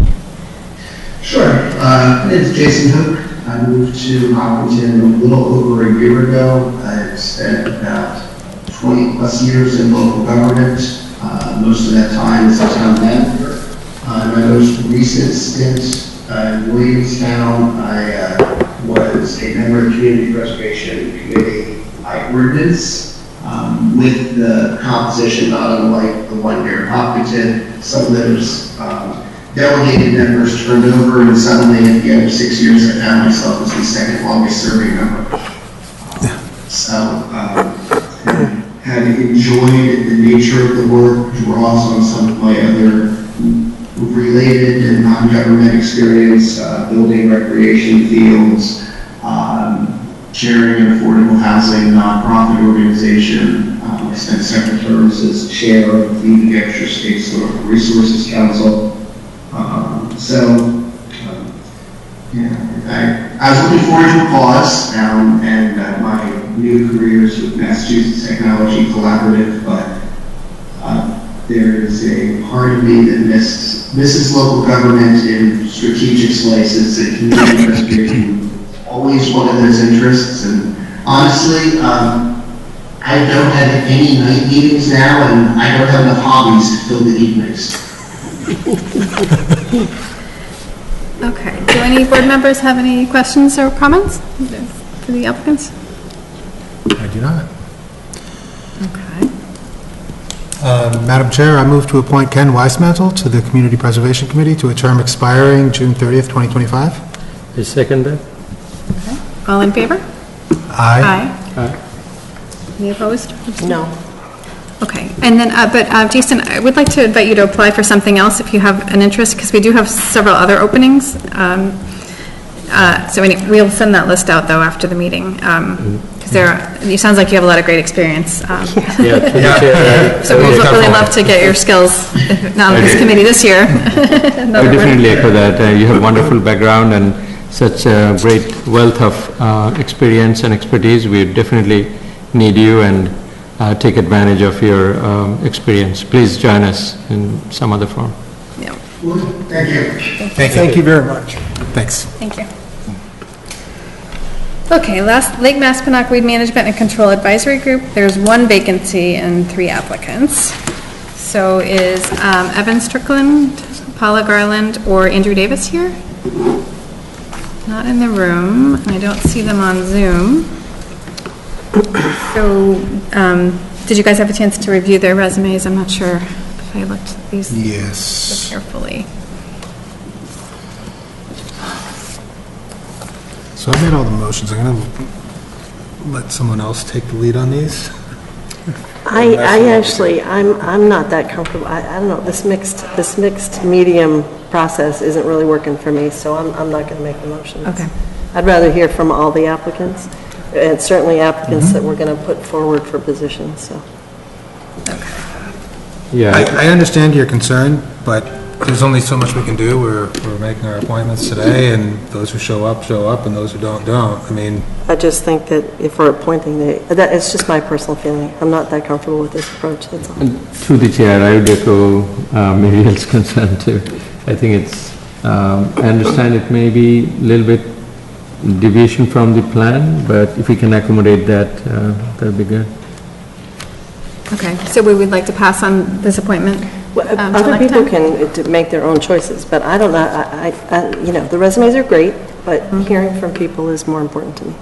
Yeah, and I don't know any of these candidates personally, although I think they all said they live on the lake and have an interest. So I'm fine with waiting till the next meeting, or if someone wants to make a motion. I mean, I'm happy to make a motion. I mean, I've reviewed all the resumes, and I kind of stand by my, my feeling that, if somebody shows up, then I'm happy to hear from them, but everybody knew that we're doing the appointments today, so if you showed up, fantastic, thank you for your attendance. If you did not, then we have nothing else to go by but the resumes, and I'm comfortable moving forward that way. But I'm happy to go with whatever the rest of the board wants to do. Well, I just make a comment, like Linda Chess, she's applied for the Trail Coordination Management Committee, but she sent backup letters just this week about herself and why she wants it. So I think the opportunity is there for a lot, but Yeah, I don't disagree. This is my personal preference. So on this particular one, since I don't know any of the three of them, and they're not here, I would be comfortable waiting for the next meeting on that one. And maybe one of them could come. Or if somebody wants to, it's hard to pick from them, I guess, not having met them. Well, you have the resumes. I agree. It's your meeting, and if that's what you want to do, I'm completely comfortable with that. If no one wants to make a motion, or would you like to make a motion on one of the three? That's the dilemma. I'm happy to make a motion, but if the rest of the board wants to hold off until everyone else shows up, I'm comfortable with that. I'm comfortable moving forward, but I need some kind of consensus from the board here. Yeah. Before I make my motion. Through the chair, how about we give it another time? Okay. Peter, did you want to make a comment? Just a quick question. They do have to come up because in here. A quick question. Peter Lagoy, 21 Hayden Row Street. Did you send an email out to these people? I believe so, yes. Yeah. So they were informed? Yeah. And did you get a response back from any of them? Yeah, we got a letter. Okay, so none of them responded and said, I couldn't make it, because that would be the only reason I'd go with, thanks. Yeah. Okay, so I think that we should hold off on this one until the next meeting. Okay. Maybe we'll have more information. Okay. And then the Marathon Committee, there are 2 vacancies and 8 applicants. So that is a tough one here. Yeah. Well, do we have all 8 applicants here? We have some of them. Yeah, okay, come forward, please. So Adam Monroe and Tab Cadlick. But there's the Marathon Committee and the Marathon Fund Committee, so that's next. Okay, yeah, okay. Yep. So we're looking for Taylor Ann Astupian, Sudhir Bidangari, Ravi Dasari, John Cardillo did he already leave? Yeah. And Christiane Connell and Paula Garland. So here's the issue with, requiring attendance, because I don't think we have attendance for all the people applying for the remaining items that we're doing. Well, So, Mr. Cadillac was here earlier and he left, so I'm sure he was here. but he didn't have an opportunity to speak. No, when it comes to this particular committee too, continuity means an awful lot to them, an awful lot. So I would reappoint Adam and Tab because they've been on it and they've been working hard and they've been doing a good job. And like I said, continuity on this particular committee means so much, but where there's only 2 vacancies, I think I would have to go with reappointing those who have been working hard and been on that committee for a while. Is that a motion? Yes, I'm so moved. I'll second that, and I agree with you that continuity is key on this committee, and that we always have a lot of applicants for this, and I totally understand it. It's a really awesome committee, and a lot of people find their way onto the committee when they volunteer for several years and then get appointed when there's, an opening that folks aren't asking to be reappointed to, but people do get committed to their slots and their jobs and I know do them. Adam has taken over one of my old jobs. He's in charge of elite security, which is a huge job. And I just don't want to see just anybody taking it over. Okay, so we did have a motion and a second, I think, right? And I would agree, this is a committee that requires a lot of knowledge, and it's good to have the same people. But I thank everybody who applied, and hopefully they can find a spot on another committee. Some of them did. Sorry, I just don't see the difference between this and the previous. We have 8 applicants here, and we didn't hear from any of them.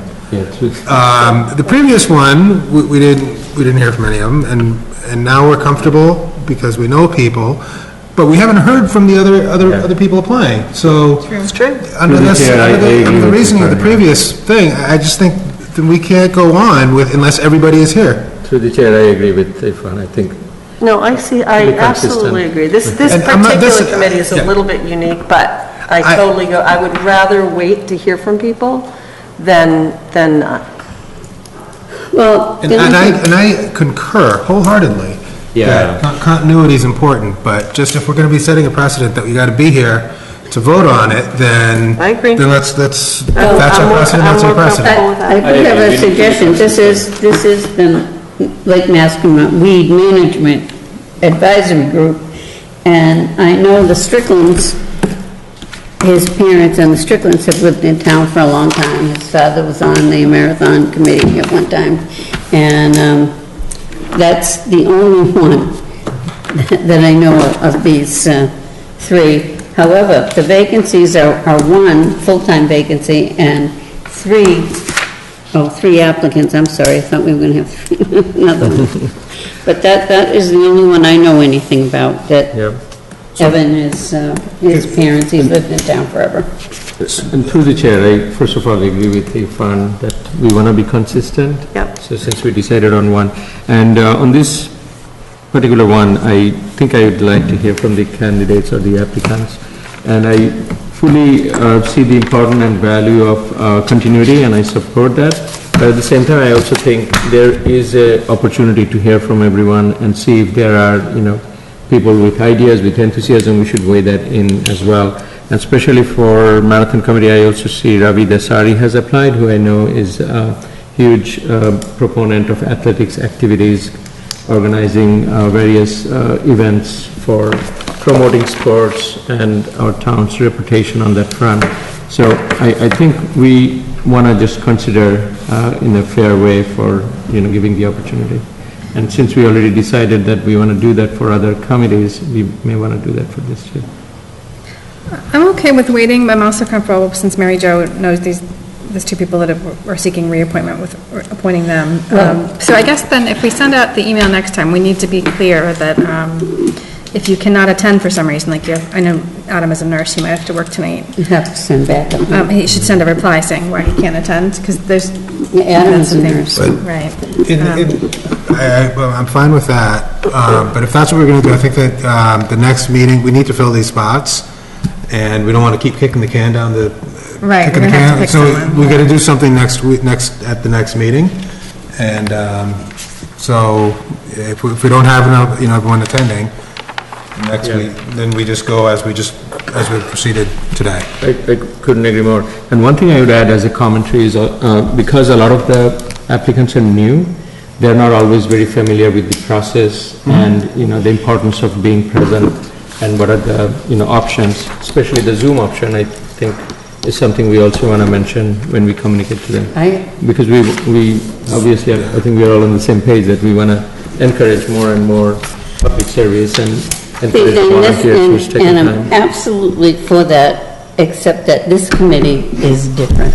And the Marathon Committee is different. It works with the BAA, and like I said, continuity is everything to this race. And we have a lot of people who have gotten on and, I was in sports and I'm going to organize this, and that's not it. You have jobs and you have to do your job to get this race done, and done efficiently and right. And experience means it means everything in the Marathon I appreciate Committee. your passion, Mary Jo, and I also appreciate all the service. It really does mean everything. I agree. I see Mr. Levinson over here with his head going up and down. He's a member of the Marathon Committee, and it is different. We need years of experience, not just, you know. Yeah. And when somebody leaves, that's when somebody new gets to Just come to be on. clear, I'm not disagreeing with that, Right. but I think process-wise, we want to be... Everyone's made their point. Maybe we can Yeah. stop the back and forth. Okay. The chair of the Marathon Committee has her hand up on Zoom. Maybe we could just let her just briefly speak. Dorothy Fareder-Wallace. I guess I'd most likely know from her if it won't do any harm if we wait until the next meeting to appoint someone, which I think is probably the case. So could we liven up Dorothy?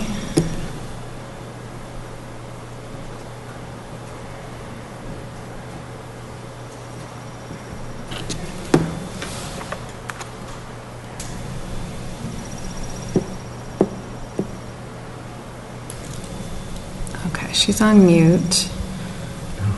You're on mute. Here we go. I'm sure you've heard our discussion. If we wait to appoint until our next meeting, that won't set the marathon back, I hope.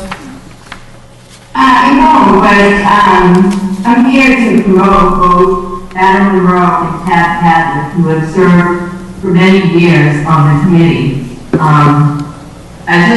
I've had surgery, so I would have been there, but I was unable to attend in person, and I know they had commitments this evening, so that's why I've been waiting to get into the call.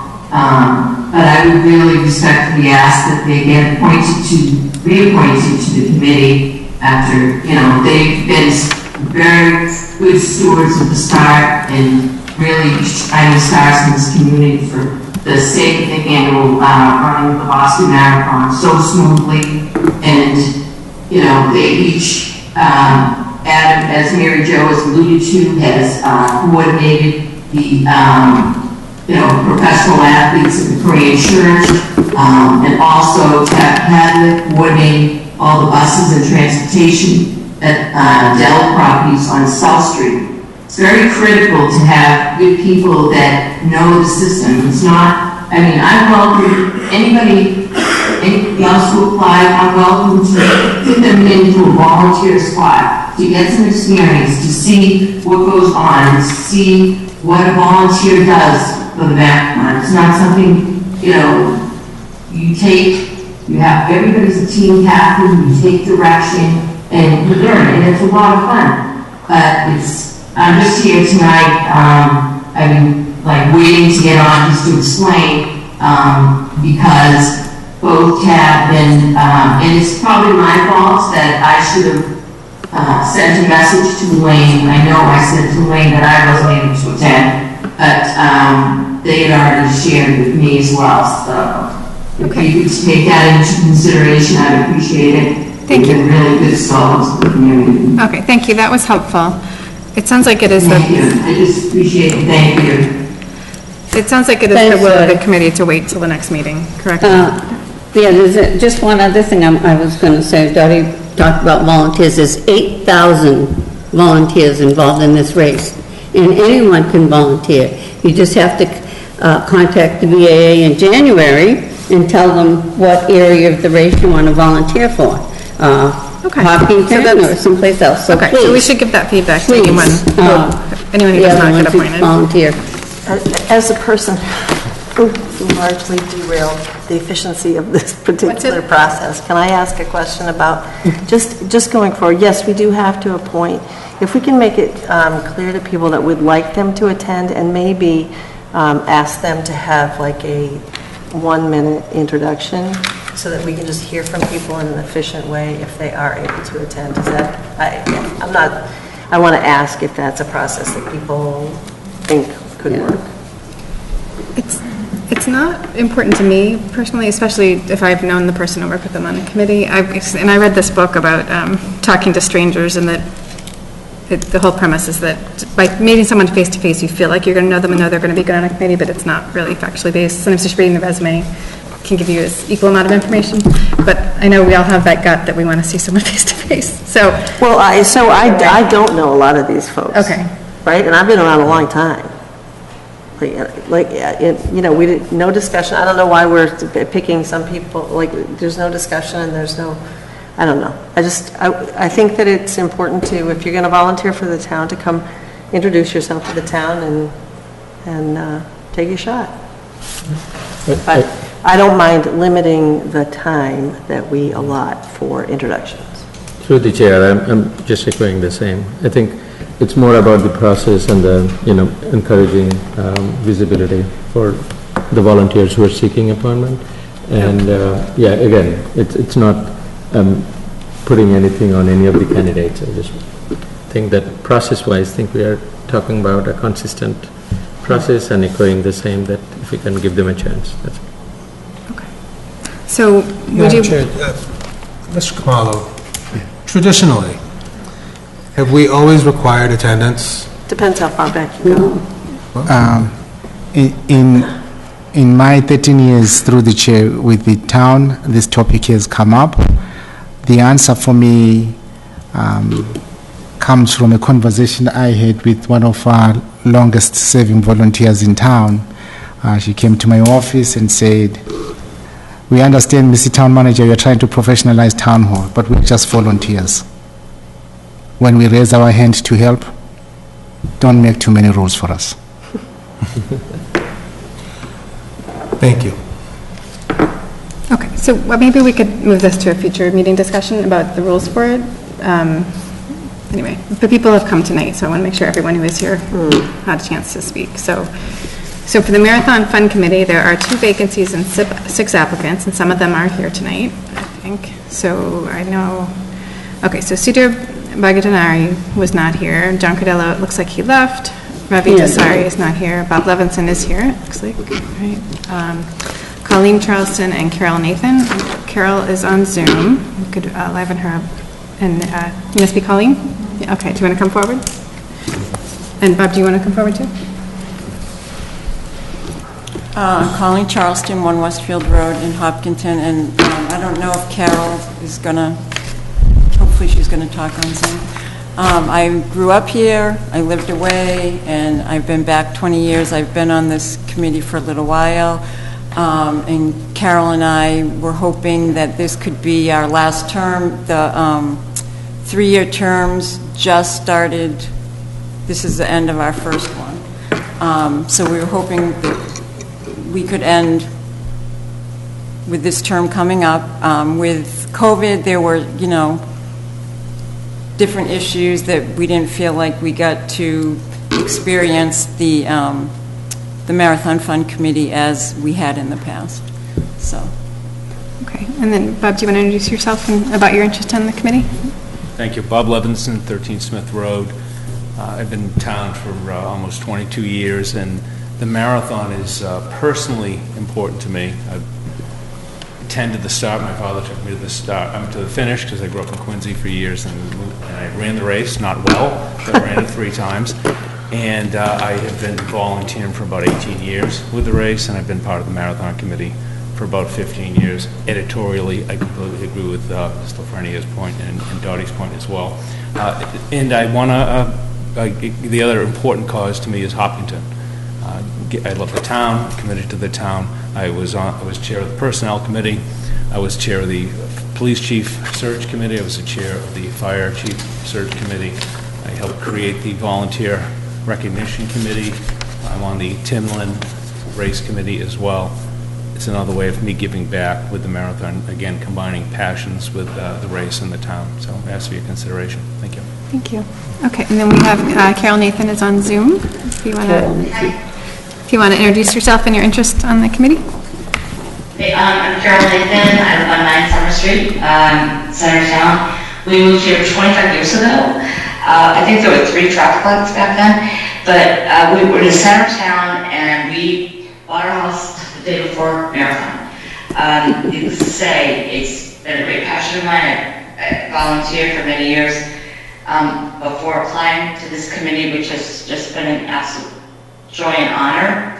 To Colleen's point, a lot has happened, and this committee helps to, I guess in some selfish way, keep me grounded, considering the events of 2015 and COVID.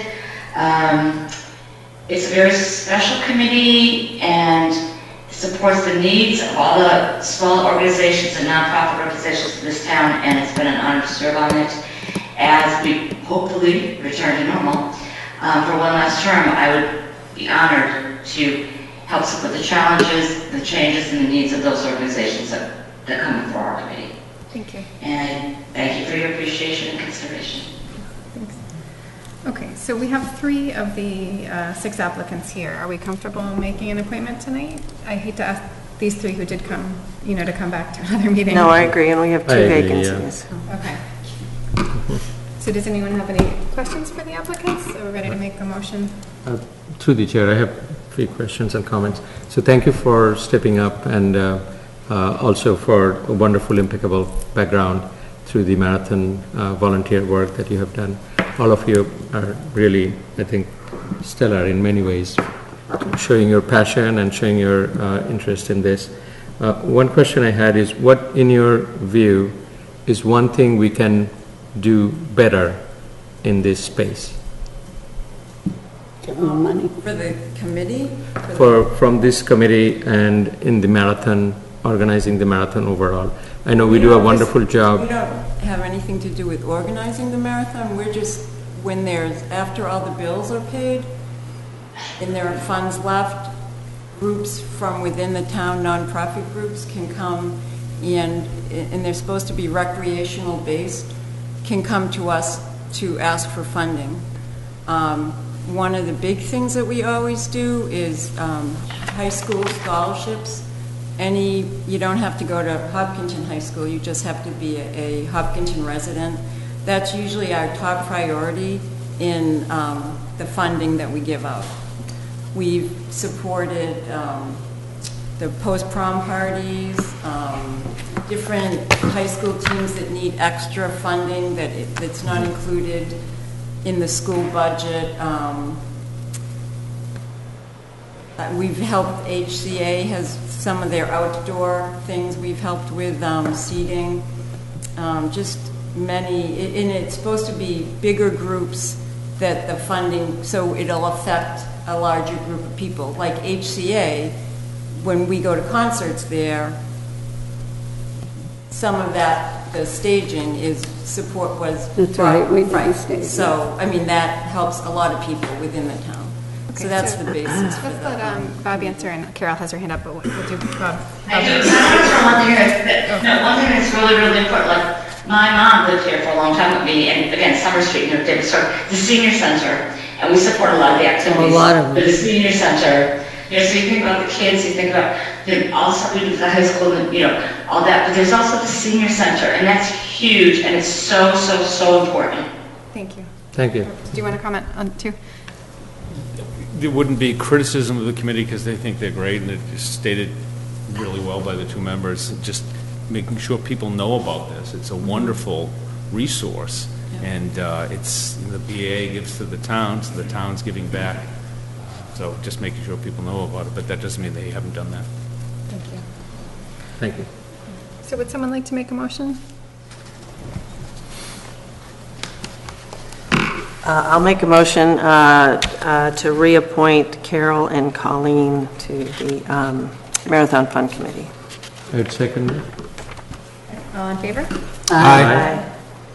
We really appreciate you applying too, so I'm sorry that there were not 3 vacancies. I think that's the right move for continuity. I think that's a good decision. There's a lot of openings, Bob. Would love to have you. Thank you very much. Thank you. Yeah, okay. Thank you for your consideration. Thank you. Okay, Open Space Preservation Committee, there is 1 vacancy and 2 applicants. So Sujay Karad and Nancy Peters. Either one is here. I don't see either of them, so we could hold off on that one until next time if you want. I know Nancy is on the Woodville Historic District Commission and has been on this commission before, but I'm comfortable waiting till the next meeting if you would prefer. I think using our precedent, that's what we're saying we're going to do. Okay, Trail Coordination Management Committee, there are 3 vacancies and 5 applicants. So if John Fitzgerald, Chrisanne Connell, Linda Chus, Charles Dulce, and Ken Parker are here. They're reappointments, they're not used to come. Yeah, so none of them are here. So we got to wait on that too. Would you like to wait on that one too? Yep. Okay, Upper Charles Trail Committee, 2 full member and 1 alternate member vacancies. There is one person seeking reappointment, Jane Moran, and 3 people, new people seeking appointment, Taylor Ann Estupian, Craig Martin, and Scott News. And I know Jane Moran is on the planning board meeting right now, and that's why she's not here. But Scott, if you want to come forward. And is Craig or Taylor, I don't see them on Zoom or in person. So if you want to introduce yourself and your interest on the committee. Sure, thanks, Madam Chair. Scott Naus, 175 Hayden Row.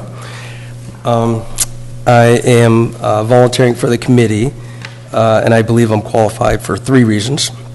First, I bring a demographic to the committee that doesn't exist today, in that I have a young child that's going to go through the Hopkins school systems. I have experience with running clubs as well as marathons. I've run a bunch of marathons. I started a successful running club, a sister club, a Hopkinton running club. I've run, and walked hundreds of trails across the United States and the world. From a skill set experience perspective, I bring very much organizational, project management, program management, similar programs to what the challenges the Upper Charles Committee is experiencing, where you need to gather multiple feedback from potentially emotional stakeholders, assimilate it, and create a plan, predictability, transparency. So I've done a lot of that for very complicated projects in my professional and personal, organized a lot of road races and fundraisers. And then just personally, my work ethic. I'm a really hard worker, nights, weekends. In fact, I've gone back till 2012. I've downloaded all available artifacts, studied them for the Upper Charles. I feel like I'm a little bit of a historian right now on the Upper Charles, so I think I'm very well prepared. I've attended and/or replayed all the Upper Charles meetings. Thank you. So, are there any questions for Scott, or are we wanting to appoint some of the members tonight? I have no problem making motion to reappoint Jane Moran and Scott to the Upper Charles Trail Committee. Jane is a full member. I don't know how we can go ahead and appoint when we haven't heard from all the other applicants. Yeah. I mean, this is the standard we just set. We need to hear from everybody. So I'm not comfortable voting on this, not until everyone else has a chance to speak. And no offense to you. No offense taken. Through the chair, I'm happy to come back as well. I guess for me, I think we know Jane pretty well. She's been on the planning board and been on this committee a long time, and we know why she can't come tonight, and Scott is here. So I'm comfortable appointing 2 of the spots and then holding the 3rd until we have a chance to hear from the other 2. Well, what if we hear from, the other 2 and we like the other 2 better? Scott's been in our meetings before, so I'm comfortable.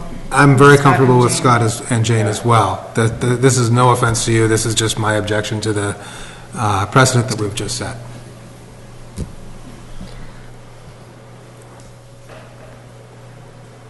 So if we want to go, So I will make I'm a just motion one board member myself, and you guys can vote it down if you wish, but I would make a motion to appoint Scott News and Jane Moran to the 2 full member spots and hold off on appointing the alternate member until the other applicants have a chance to attend. So is there a second, or do we want to hold? I'll make a second for sure.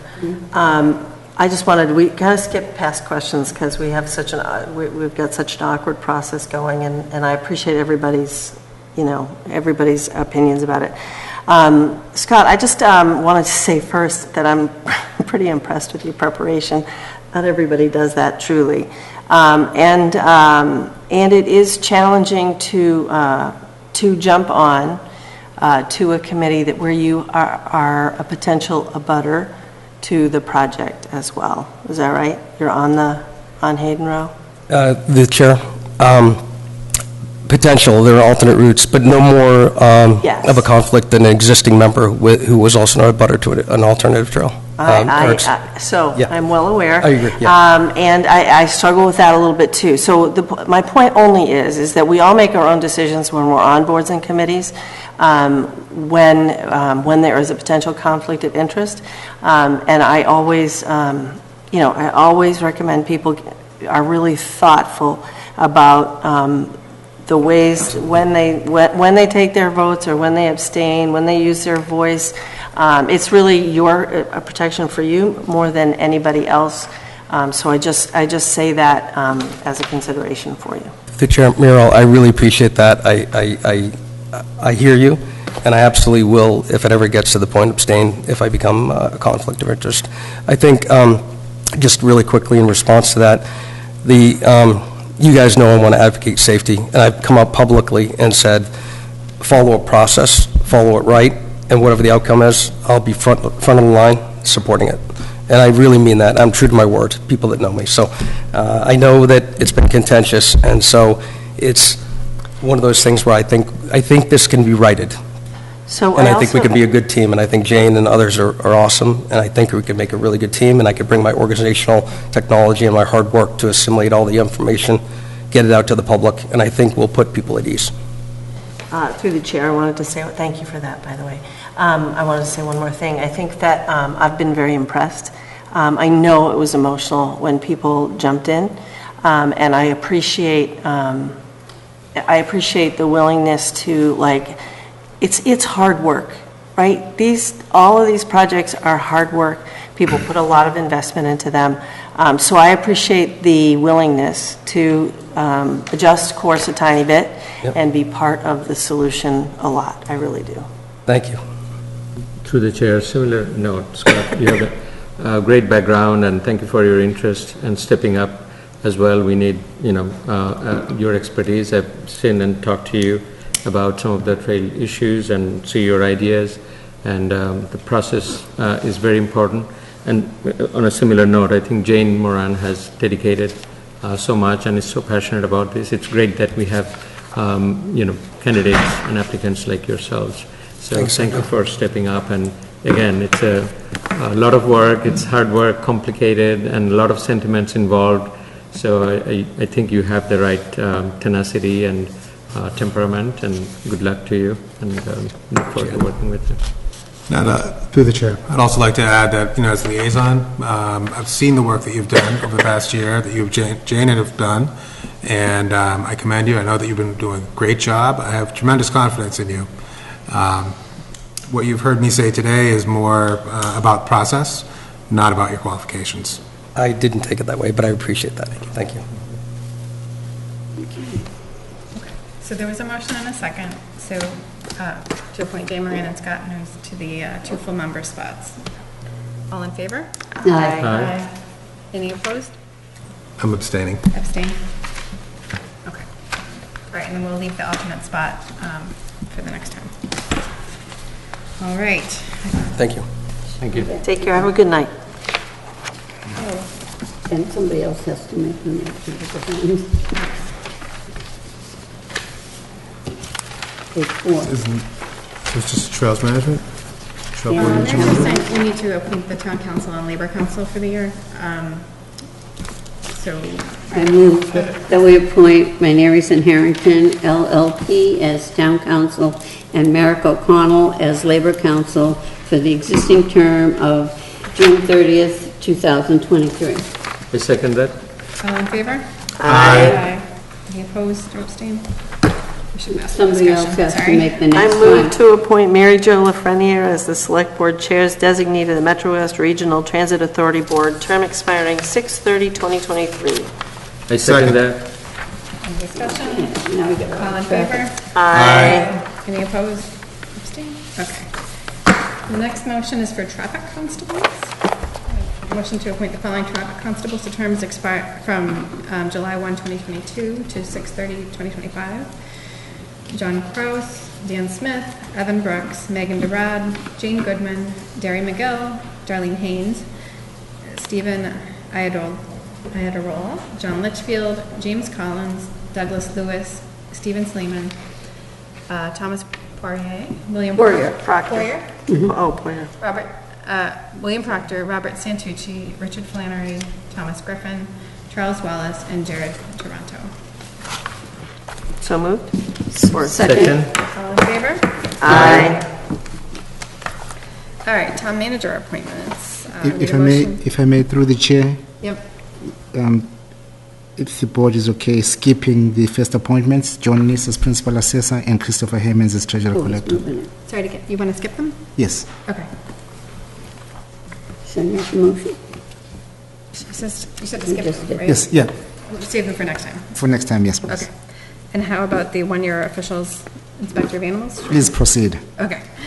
So we need a motion to confirm the town manager's one-year appointments of the following town officials: Inspector of Animals, Elizabeth Jeffries; Animal Control Officer, William Proctor; Fence Viewer, Ed Harrow; Plumbing and Gas Inspector, Charles Dabritz; Assistant Plumbing and Gas Inspectors, Peter Zareski and Dan Hunt; Wiring Inspector, Kevin Bourret; Person to cut the wire in case of fire, Kevin Bourret; Assistant Wiring Inspector, Jonathan Shepard; Sealer of Weights and Measures, Louis Sacken; Public Weighers, John Palmer, Jane Adams, Jamie Wright, Chelsea Adams, and Thomas J. McIntyre. So moved. Second. All in favor? Aye. Any opposed or abstained? Okay. Those are the town appointments, right? Oh, wait, hold on. So number Number 6, is it? No. No, we did those on contested ones, okay. So now I think we're on to the performance review and rating assignment of the town manager, police chief, and fire chief. So we officially moved the trails management to the next meeting, right? Yes. Which one? Trails management? Trail coordination and Trail management. coordination. Okay, so, let's see.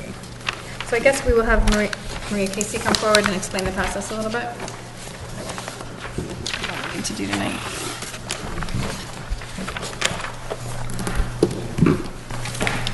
Good evening. Good evening. All right, so you're probably very familiar with the timeline and chair. We've spent a lot of time on it this year. And so this is the culmination of the full process where the select board will discuss performance and give a rating to the police chief, fire chief, and town manager. And then last meeting, you all had a preliminary discussion on what goals you were thinking about. And so this evening, you'll select 3 goals as well. And so, I don't know who you want. You want to start with police chief? Sure. And Chief Bennett is on Zoom, so we should liven him up.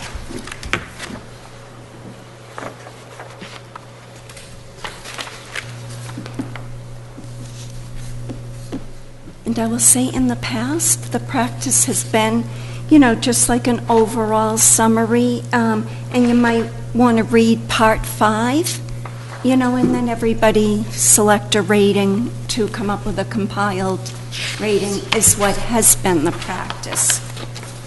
Okay. So for the brief summary, I guess we should say that Chief Bennett has been the chief for 2 years and 2 months. He's been with the town for 29 years. So Maria, do you think we should read the whole thing, or maybe just... In the past, they've read the summary, part 5, yes, and then the board has each, said a few words and determined the rating. Shadul being the only exception, because he's brand new. Okay, so for the overall summary, great work for Chief Bennett's 2nd year as chief in what has been a challenging job market. The police chief has led his department through challenging times with a consistently professional and positive attitude, hiring tremendously promising officers and working diligently to build on past successes to ensure the sustainability and strength of his department. Chief Bennett has done a wonderful job. He deserves our heartfelt appreciation. The chief, during difficult times, COVID has brought the department forward in the spirit of community and the pledge, and we have made to be inclusive, participation of all. HPD has stepped up, and I hope it will continue to do so. Let's see, and then we came up with, it looks like 4 goals, so we would have to narrow those to 3. Do you want to do the rating first, finish the evaluation, and then we can do the goals all at once? Okay, so I believe we each go around and say what our rating is, and if we're all the same, that's perfect. Otherwise, through the chair. Yep. Maria, could you just review the goals that we had for the police chief for last year? So we For can. last year. Yeah, well, just, yeah, so that when we're rating them, we could kind of compare. Sure, that's how they part, had- yeah, that's part 2. And so the chief's goals were to increase community interactions, working with the town manager and the fire chief on the community risk reduction, and work-life balance. Okay, great. I think we can go through each of us, now that we know what the goals were, and kind of each of us give the rating. Do you have everything? Do you need it? No, I haven't. Okay, so who wants to go first? Sure that was the same. You pick your meeting. What's that? Yes. You pick. Me first? No. So which rating would you choose to assign the chief for this year? I would assign him achieves and sometimes exceeds expectations, dealing with COVID and dealing with lack of personnel and all the problems that he's had this year as a 2-year chief. I think he's done a superb job. Okay. Chief Bennett, I think you've done a fantastic job. You've been throwing a lot of curveballs. I would rate you, I would say that you have achieved and sometimes exceeded expectations. You've done everything that we've asked of you. You've thrown some curveballs, and we're waiting to see the reaction to those. From what I've seen, I think you've been doing great, though. Okay, Mira?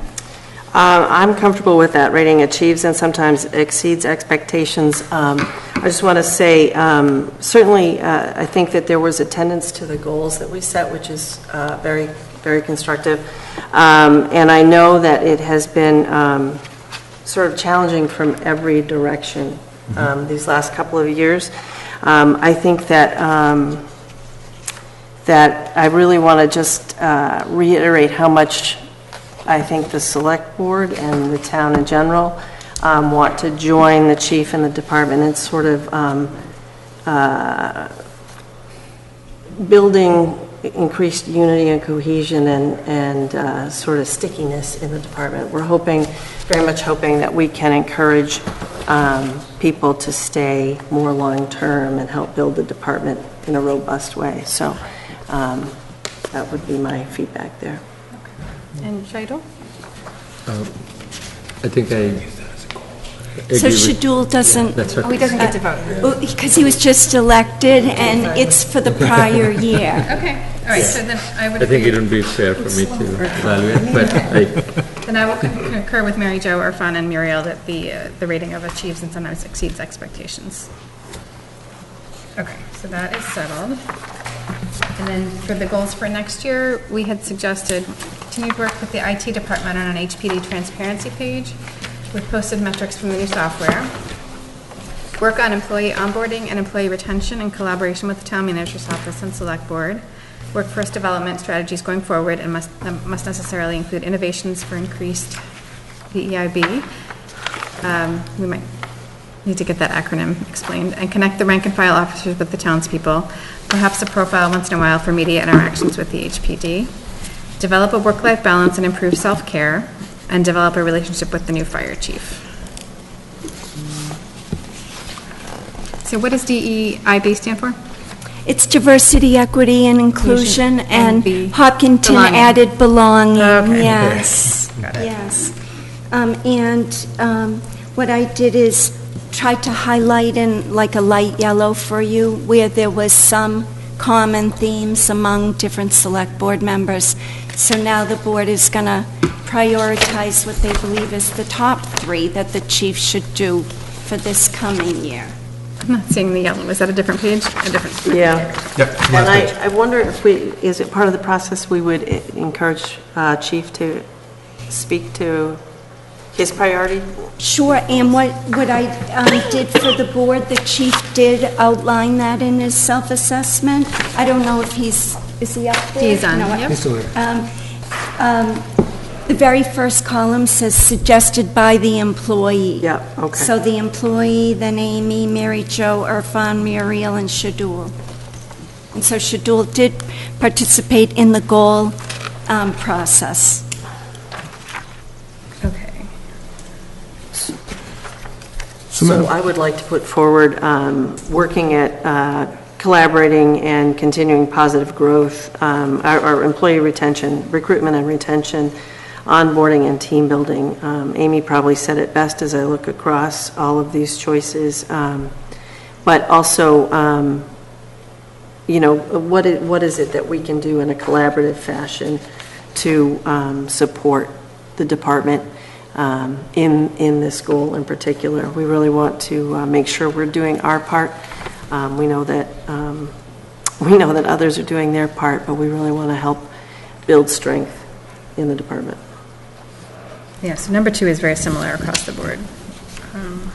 Yeah. So, through the chair, it seems the consistent themes from all of us was the employee retention. We all said it a little differently, but it seems to be the basic theme. I see that mental health for the department chief seems to also ring a bell across the board.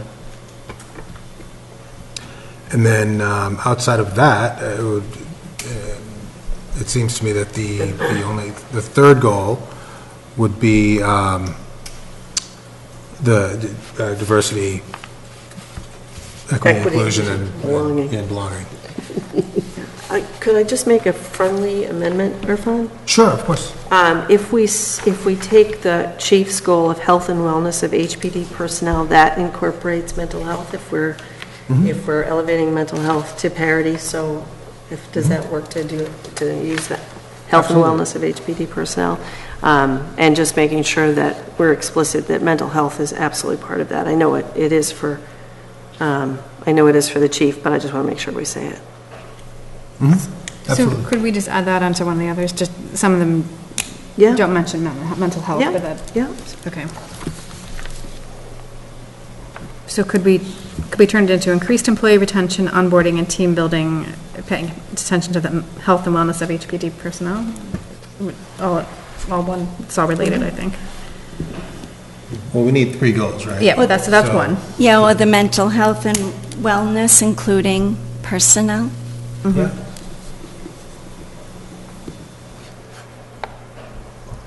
Well, so one is about the retention, right? Are we saying it's a separate one about mental health?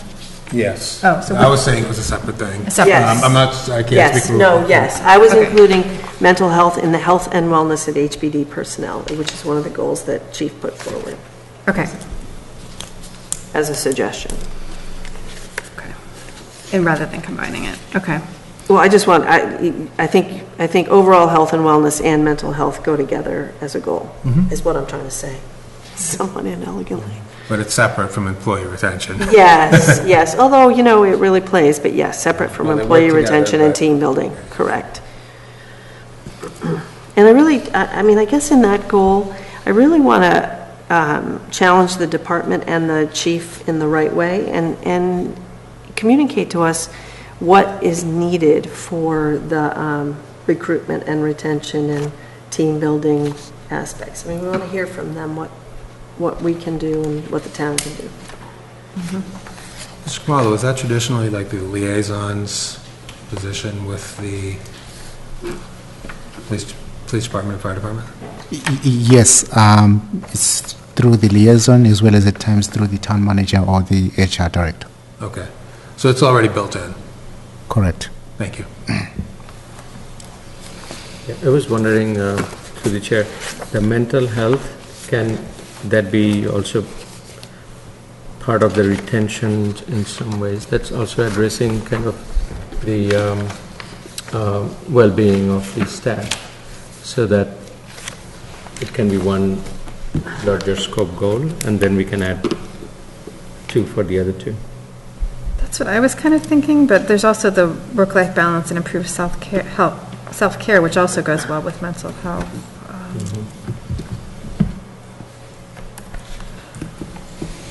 Just to make it a little more diverse and concept.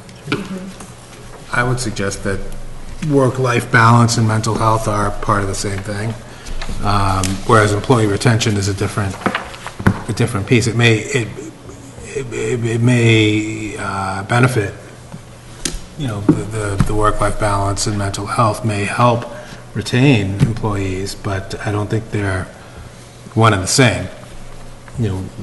Me to say, oh, that's why,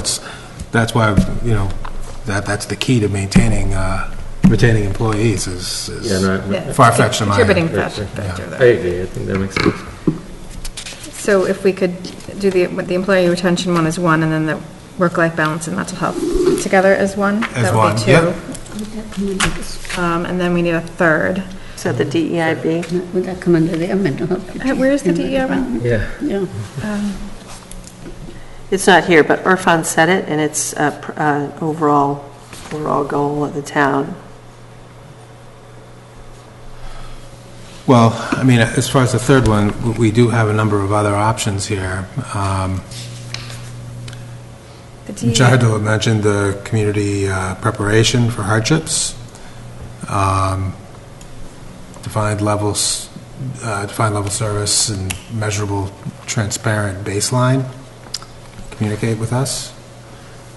We had connect the officers with the community, and what else did we have? Transparency on the new software and the website. Yeah. Obviously, that's my favorite, but So, I find the police log very hard to go through and read and search for things that you want to find, so I'd really love to see that improved.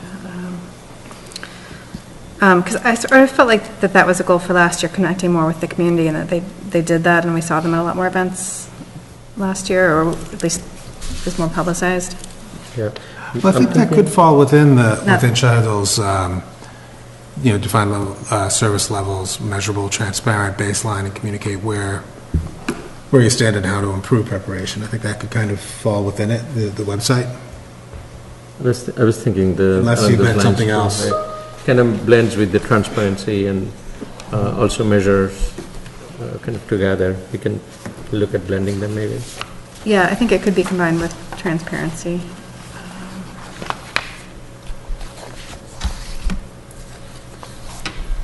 So if we have... So are we all comfortable with that? What's the third one? Well, combining the transparency with the metrics from the new software with measurable, transparent baseline, and communicate where we stand on things. And I guess once the stats are all laid out for us and the public, it's easier to communicate it. So I'm okay with that. If that. Do you need us to vote on that, or? I think it was just consensus on the 3 goals. Yes, that will work. As long as the board agrees that those are the 3 areas of work to be done, then authorize the chair to finalize the goals with the police chief. I'm comfortable with that. Okay. Everyone else? Yeah. Yeah. Okay, so we've assigned a rating and we've selected 3 goals. Okay, any other comments on this one? Good? Okay. So Fire Chief, I don't know if he wants to join me. Through the chair, I'd just like to say thank you. Thank you. Thank you.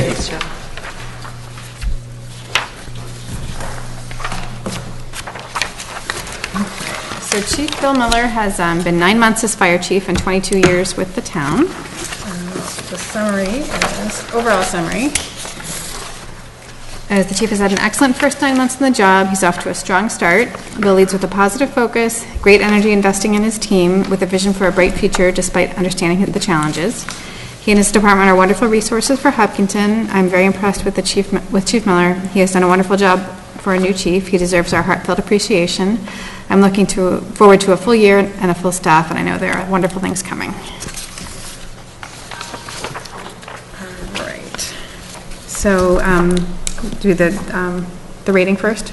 Okay, so who wants to go first and assign the rating? Go ahead. Overall, I also think that you have achieved and you sometimes exceed your expectations. You've been showing that right along, particularly with a lot of the problems that have come before you without a deputy, without personnel And still the fire department has managed to step up and get the job done. And I very much appreciate that. And I think with COVID and all of the problems that faced you in your first 9 months as chief, I think you've done an excellent job. Ms. Casey, were the goals that we had outlined Or did we not set goals the first for time? the prior chief, and then this was just assumed by Chief Miller? No. So just typically gotta remind me. someone new in their position. Yeah. You know, it's getting to know all of the stakeholders, the community stakeholders, becoming, you know, proficient or hoping toward expert Right. in their role, are typically somebody starting off new. Okay, that's what I thought. I just wanted to make sure that we didn't give him a different set of goals. Right, no, Chief Slayman's did not transfer over to Chief Okay, good. Miller. So I would also say that I would agree that achieves and sometimes exceeds expectations. Chief Miller, I think you've done a fantastic job. Being your first year, you know, I wouldn't say it was a learning curve because you've been right there by Chief Slayman's side so long, so I think you knew what you were doing, and you picked it up and ran with it. And I think, you know, moving forward, you know, we'll develop specific goals for you, and then we can see if you can exceed those as well. Thank you. We're going to have 10 goals for you. So I concur with that rating. I think that achieves and sometimes exceeds expectations. I think that in your first year, you really kind of hit the ground running with a lot of enthusiasm, ideas, and process for growing your department, which I think in the long run serves to build your team, right? People start to understand and appreciate expectations and grow into roles. So I've appreciated the insight that you've given me into that process and your approach. So I also know that you're facing challenges too in terms of recruitment, retention, and sustainability. So, you know, the same is true. We want to know what we can do as town leaders, but also from the town manager's office, I'm sure. We want to know what we can be doing to help build your successes going forward. And I would concur with that. Only a little hesitant because if you start too high, it's hard to go anywhere in the future years. But yeah, but I think that he definitely has achieved and sometimes exceeded expectations. So that sounds good to me. Let's see. Okay, so next would be the goals.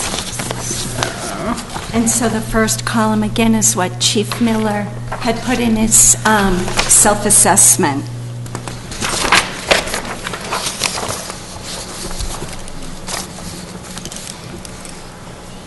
I had a question through the chair. On the first column, Chief, would you help clarify and explain the number 1, what it would entail? The ISO rating, SOG review, response time? Sure. So the ISO rating is an insurance rating that doesn't necessarily pertain to the fire department, but it pertains to the residents whose insurance companies subscribe to the rating and actually will lower their dollar value over their policy. Right now, Hopkinton has a high rating. We have a 5.5Y, which is the highest that ISO wants to see us at. So my goal is to diligently work in the next year and a half with the deputy, with the water department, with communications. There's multiple layers that we need to do to have the ISO insurance company come back in, look at everything we've done and re-rate us, and to get our number down to a 4 or even as low as a 3 if possible. That's my goal. My goal is a 3.3Y or even 3.3. It is the way the ratings would go. And part of that, one of those areas that we did not do well when they were in 2018 was our SOGs. I have talked about that since I became chief, how our policies and procedures, our standard operating guidelines are old. They're from 3 chiefs ago. the department has grown, the community has grown. Unfortunately, our SOGs have not. We have partnered with Lexapol.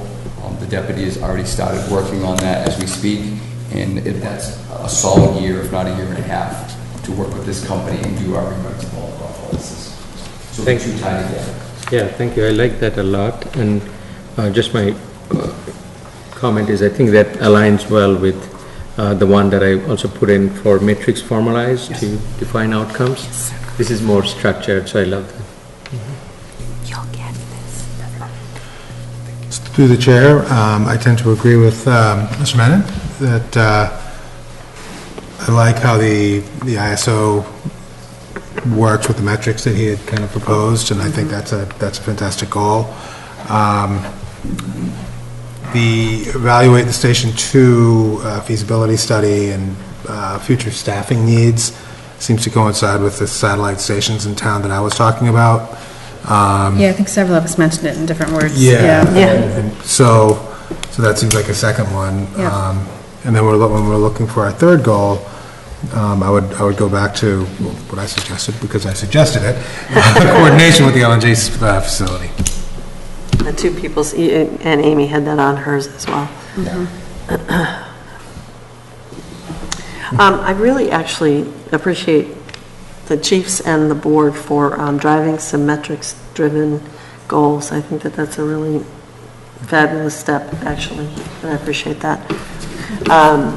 I have no objection to those three goals. I think they're good goals. The third one being the LNG. Yeah, I do think that is an important thing that we have to keep focusing on.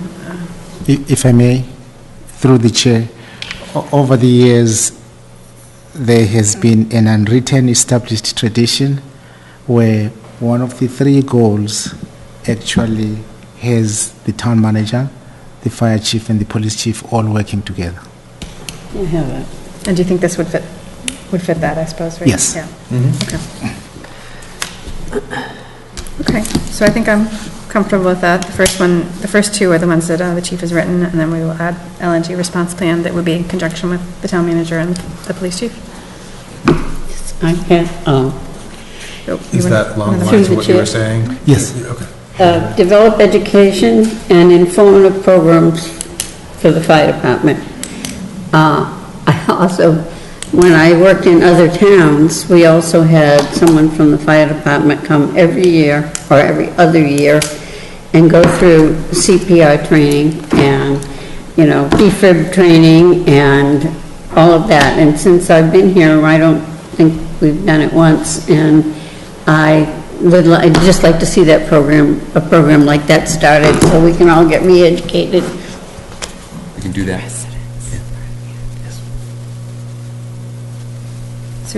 I have become fully staffed and place one or two vehicles in small locations around town, which I know can be difficult. And Woodville's great, but it doesn't encompass all the places we need in town to get to places really quickly. And I know I said this at one of the meetings, I would like to see some very small stations with maybe just one or two vehicles in them, but just so that we can get to a site as fast as humanly possible. Well, I think that goes hand in hand with the evaluate Yeah, Station it 2 does. feasibility needs, because that's all part of, maybe the need is that we need to have smaller Yeah. ones here and there. So do you think we need to explicitly write it in that, just add to it, that future staffing needs, Well, vehicle locations? Yeah, we really have to look at that feasibility study of more than one station. Part of the feasibility study, wouldn't it be? I think it would be Yeah, it incorporated in should that. be, yeah. Okay. Okay.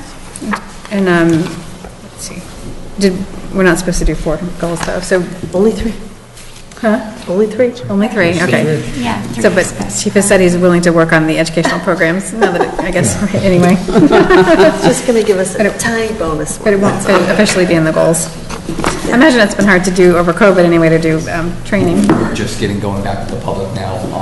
We do offer it, I believe it's the second Thursday of every month, open to the public. We're just now getting back into that again, post-COVID. Okay. I think it's amazing what you've been able to do without full staff. I can't wait to see what you can do with full staff. I've said that before. Okay, so I think we have consensus? Yeah, so the 3 goals are the metrics, the ISO was 1, future staffing needs is 2, and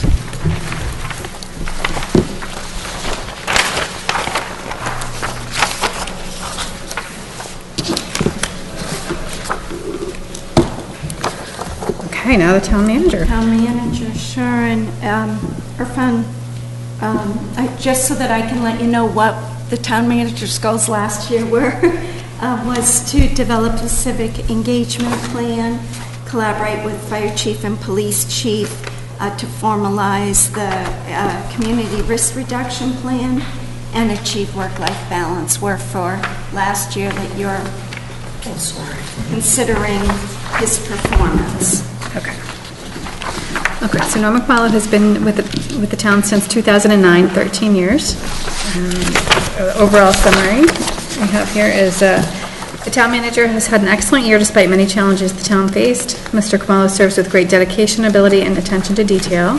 Hopkinton is fortunate to have him as our town manager. Norman has done a wonderful job. He deserves our heartfelt appreciation. He's the best.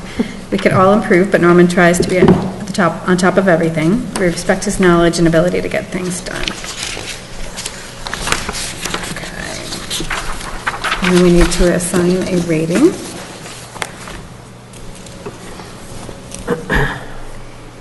Does anyone want to go first? I don't mind going first. Huh? I don't mind going first. Want to go first? I am often reminded how hard the job is. No giggling over there, Mr. Kamalo. I'm going to rate Mr. Kamalo with exceeds expectations, and that is a lot for me, to be honest. I have watched this year play out, and I have the benefit and perspective of having seen past years play out. And this is not a criticism of past years, it's not, but it is a recognition of the processes and the team and the way that this town hall and town is managed, that I really appreciate as fluid and efficient and attentive and responsive to really difficult challenges in really compassionate ways. So that's my rating. So I'll go next. Unless the vice chair wants to go next. Go ahead, it's okay. So, Mr. Kamalo, I look at your goals from last year. It was develop a civic engagement plan, support the direction, planning, and rationale for the town's revenue recovery needs, collaborate with the police and fire chief, and then achieving a work-life balance. I think you've knocked the first 2 out of the park, but it's always good to have achieved more a work balance, and I think you need to put more emphasis on your personal life. That said, I would also agree with Muriel's rating of exceeds expectations regularly, banner year. So I think you've knocked it out of the park. You need to work on your work-life balance. Thankfully, I have Mary Jo. No, I also think you exceed expectations constantly. But, and I want to thank you too, because I know one of the diligent things that you did for us during COVID and what was going on is you kept our head above water financially. And I really appreciate all the work that's gone into that with the state and the other departments to keep us going for town meeting, and really that was quite an achievement. So I do appreciate that very much. And you're always on top of things financially, and I think that's just a great thing for the town. I appreciate it. I have seen you out and about a lot more at various functions that of the town outside of Town Hall, and I think that's a great thing, because I think that people need to see you and who you are and get to know you, and you certainly are working in that direction, and I find that very helpful and rewarding that they know you and we know you, and you are taking a little more time for yourself, I noticed, which I think is good. You could probably do a lot more, but I really think that we're moving forward, and that, yes, you exceed all expectations. Yeah. Thank you. And I will concur with the group that this has been an incredibly tough year with the PFAS situation, the ongoing downtown corridor project, the COVID, and the way that's affected our finances, and you've really been on top of everything. And I know, though, there's not nowhere else to go if you're already exceeding expectations, but anyway, but I think it was well-deserved this year. That leads me to my goal for you, is to find something that interests and challenges you even more. That's all I'm saying. I'm just throwing it right up there. Yeah. Okay, so the rating exceeds expectations. And now we'll look at the goals. I think, Amy, I just want to elevate a point you just made. Incredibly big challenges this year. And the team that you have built has really, you get a lot of credit, but the team that you have built really responds efficiently and effectively and immediately for the town, and it's wonderful to see. Okay, so the MWRA and PFAS was mentioned several times. I don't think that can drop off the list, can it? Yeah, so I think that should definitely. Ongoing I think that's one of the same, right? Yeah. It's all part of the. Yeah. It's all part of the It's same all part thing. of, providing clean water, I suppose. So maybe we could just combine MWRA and PFAS, because it's all the same thing. Or it's all. Develop a really plan good. for the town's water needs. Yep. Which is both of those, right? Yep. Can I throw a wrinkle in that? Just that if we're developing a plan for town's water needs, in my mind, that is the entire town. I know that really what we're responding to is that the town, the folks that are on town water now, which is critical. But I think as we're looking at a town-wide solution, we need to really make sure we look at the whole picture, and for folks that are on wells as well. So we could add an overall town water needs. Yeah, I think it was captured with what Earthon said, but I wanted to. It actually was not, because that was not my, well, at least that was not my intention. It's what I said. It's what you said, right. But I'm comfortable with that. Yeah. Awesome. I just think, I don't want to be, I just think we have to look at the entire town, because we're all on the same aquifer. Yeah. I would definitely echo that, and I agree that we are working on a tactical approach right now, which is very important for the immediate problem resolution, which I think you have and the DPW have addressed very well. And then looking at it strategically, how we are going to resolve it for future, for the town, in what are the options, what does it look from financial perspective and the quality of life, and what's the best course of action. So I think tactical and strategic both kind of combined towards the water problem resolution. Okay. And then Norman had suggested DPU 2080, which is related to the LNG facility, yes. Correct? So maybe that could be part of that shared goal with the fire chief and police chief? I was just going to say, yeah. I thought you were going to lump it in with the PFAS, and I thought, oh man, that's too much in one goal. Okay, so that would be 2. Yep. But that's a continuation of the goal from last year, right? The community. Yep. Yeah. Risk reduction plan. Yeah, so the other ones, so improving town meeting, Upper Charles Trail Project, community risk reduction. Let's see. So community Mental risk health reduction needs. falls within the DPU 2080, right? I guess partly, yeah. That's one of the examples.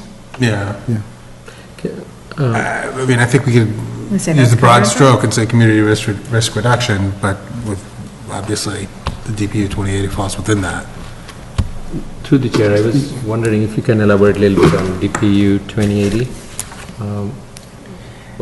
what it entails and what would be It's- the achievement or success factors in that? So it's Yeah, Department of it's- Public Utilities, I know yes. what DPU stands for.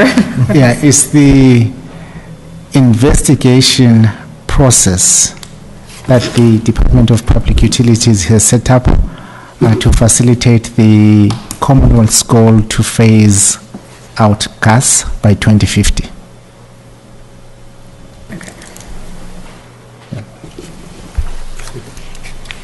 Well, two puny little goals. Yeah. Thank you, that's very helpful. So we have goals related to promote business post downtown corridor timeline and impact, downtown corridor transparency, mental health needs of the town. I think we said community risk reduction was covered by the other one, or can be incorporated with. Upper Charles Trail and improving town meeting. So what do you all think? So I'm comfortable with any of those, but I really feel as though achieving a work-life balance is still something that should be a goal. Yes, that's a good point. And definitely received many emails during non-working hours. yeah, from Mr. Kamal. He should be. and I mean, I think part of the reason why we love Mr. Kamala so much is that he works so hard, but at the same time, I don't want to see you burn out. Yeah. Yeah, I think that's a good one. I was just wondering, how would we make it, can it make it smart, like measurable or key success factors? Is it hard to, it's not hard to measure, but that's not how your work practices are, right? It's not clock in, clock out, so it's not measurable that way. So how would we measure that? Or what would be the success criteria, I guess I'm asking? I don't know. How many weeks vacation do you get a year? Indeed. Maybe 5. And how many do you take? I'll have to check the employee self-serve. In terms of how we make the goal measurable, this is informed by, I think, my experience working with most of you. I always mention Mary Jo because she does one of the ways of measuring that. She's always on vacation, right? No, she constantly. And tell them to get out. Yeah, she constantly monitors if I'm taking and encourages me to do so. Second piece is having a plan in place for the year. I've seen that work for the employees that work alongside me.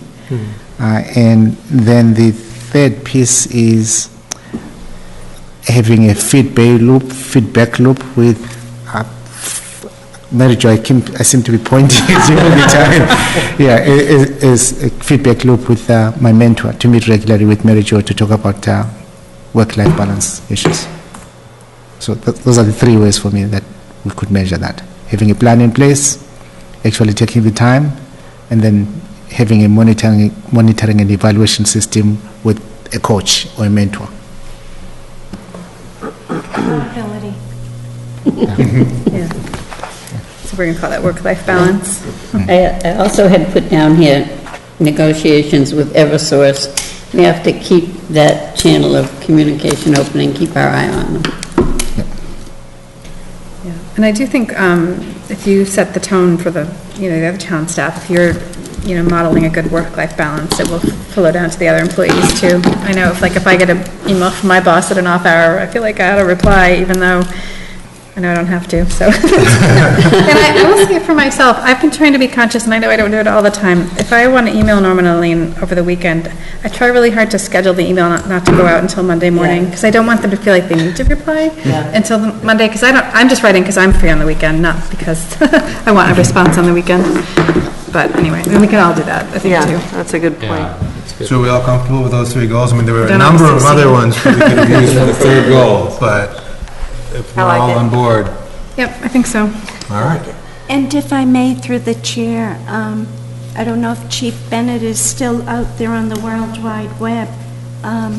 With the combined goal, that would give him 4. Too many, okay. Yeah. So if we do the combined goal. Good job. the chief. Well, I was just thinking about work-life balance. Yep. That's right. So we had said increased employee retention, onboarding, team boarding, with keeping the EIB in mind. And a lot of us had mentioned that, so I think we got to keep that one. Health and wellness of the HPD personnel, including work-life balance, mental health. And then number 3, we had said the transparency metrics with the new software. And the service levels, yeah, the combined two. Do you want to substitute the LNG? I think we have to. For which one, though? I think we have. For the transparency? We have to do the LNG teamwork with. Yeah, so getting rid of number. It is a priority. It is. Yeah, but yeah, which one, you're asking which one to get rid of, Amy?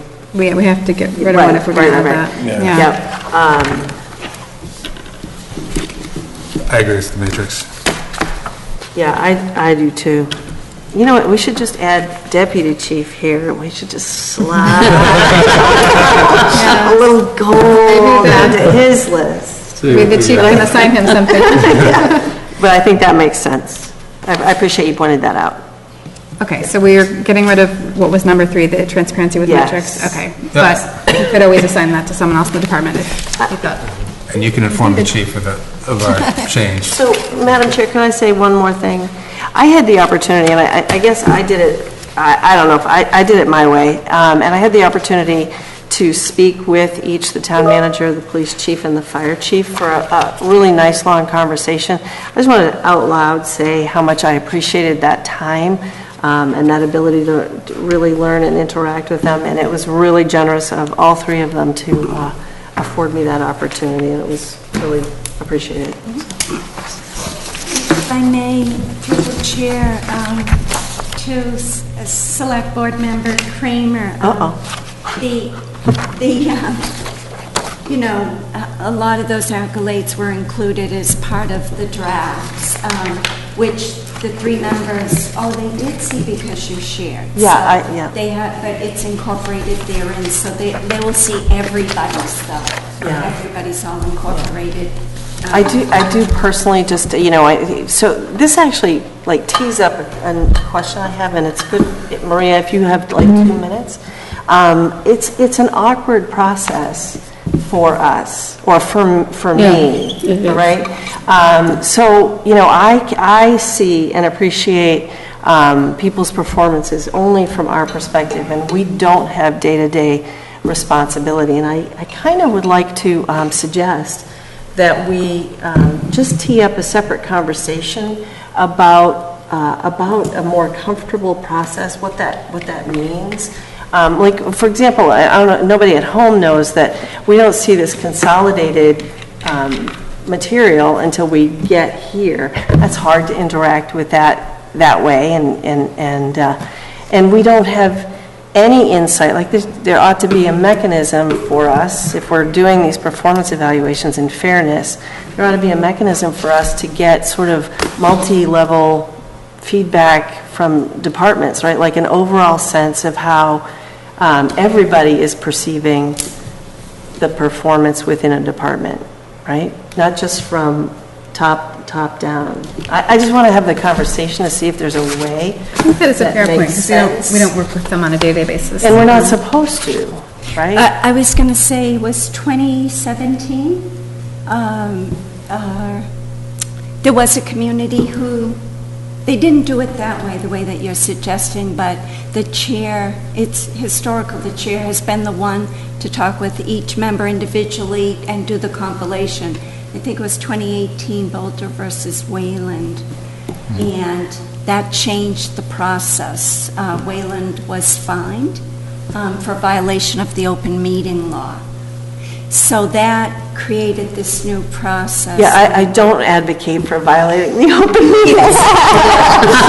That's not really what, but yes, thank you for that, yes. Yes, So- that's what created this new process. As you know, I report to the town manager, so talk about awkward.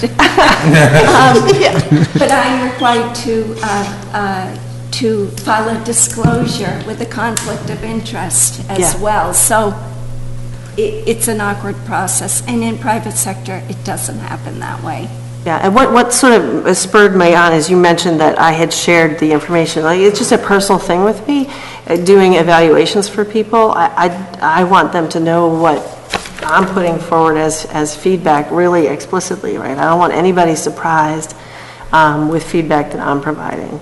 And it's just, I guess I sort of found my own way through it a little bit, but I think... It helped to set the structure. Yeah, I helped you out, didn't I? You did. I'm glad it was helpful. But your structure helped me, right? So obviously, my feedback sort of patterned after the structure you gave us, because that's how the conversations went, right? But just that sort of fuller measure of feedback in I'll use the term 360 degrees, like 365. Is that even possible, right? Is that something we can explore and talk about so that we're evaluating more completely and with more insight, I guess. You know, not that very valuable to have the conversations and do this, but it just was really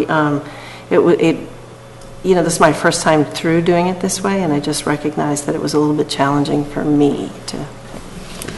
Okay, so you need our papers back, is that right? Say that. You need our paperwork back, correct? Please, okay, so yes. if everyone could... You can, or you could just pass them to Assistant Town Manager. That would be wonderful. Okay, so we have 4 sheets. All right, thank you. Thank you.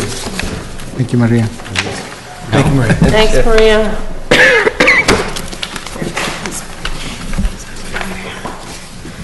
Okay, I know, it's 9:25, so we do need to kind of power through this here. So we have to set the water and sewer rates for FY23. Okay, yeah. And I can see Eric Cardy has been patiently waiting, and we also have DPW and finance here. Okay, so you want to give us a little overview? There was information in our packet as well. I believe we're ready. First off, before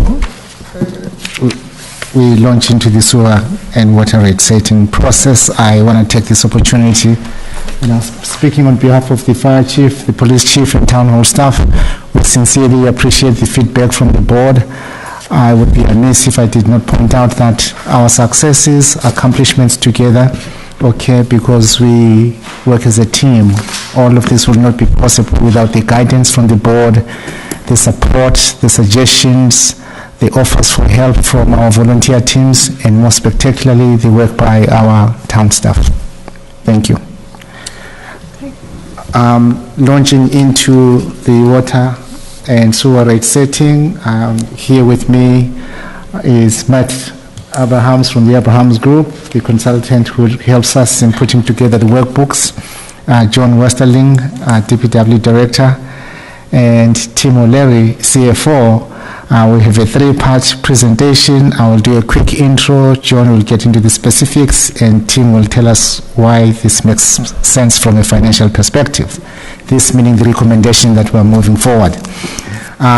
It's helpful, I think, for the residents at home that I begin by confirming to the board as well as the public that 100% of the expenses for the town water and sewer services are paid for by user fees.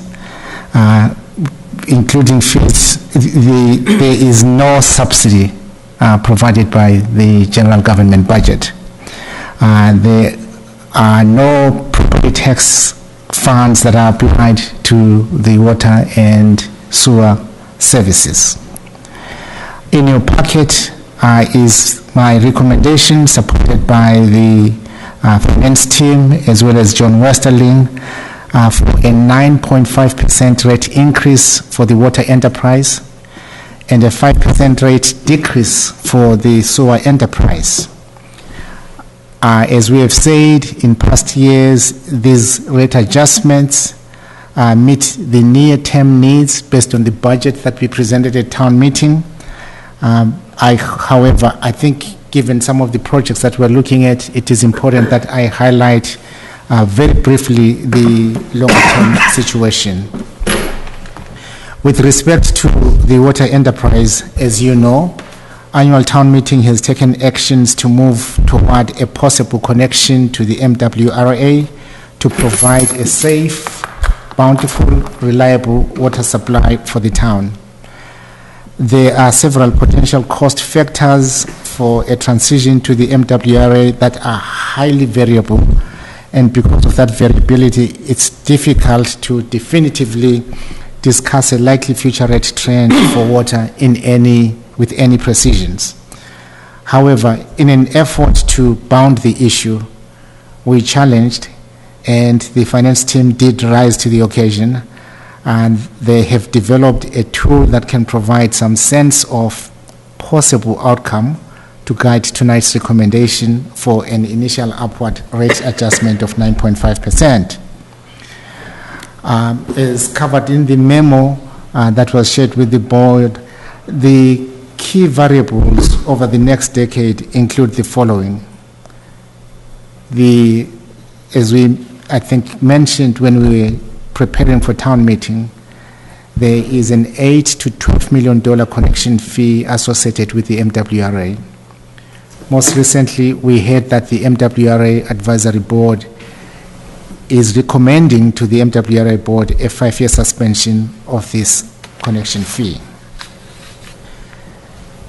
Secondly, we are hopeful that part of the $25 million cost that is projected as the construction cost for this project can be covered by federal, state, or other related grants. Thirdly, an issue that we have been dealing with over the years, the unaccounted for water. When the town begins paying for relatively expensive water rather than pumping inexpensive water out of the ground locally, this issue will become very critical.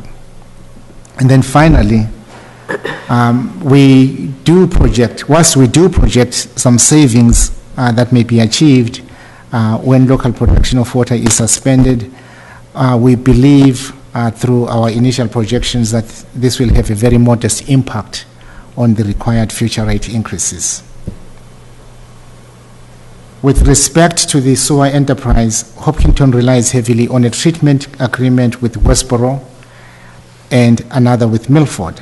The intermunicipal agreement for the latter has expired and has been reported previously to the board. The town's efforts to execute a bridge agreement with Milford have stalled. However, what this means is that if industrial activity on South Street picks up significantly, either using Milford or increasing treatment capacity at Fruit Street will need to be examined. As I said earlier, we are recommending a 5% rate reduction driven largely by the following factors.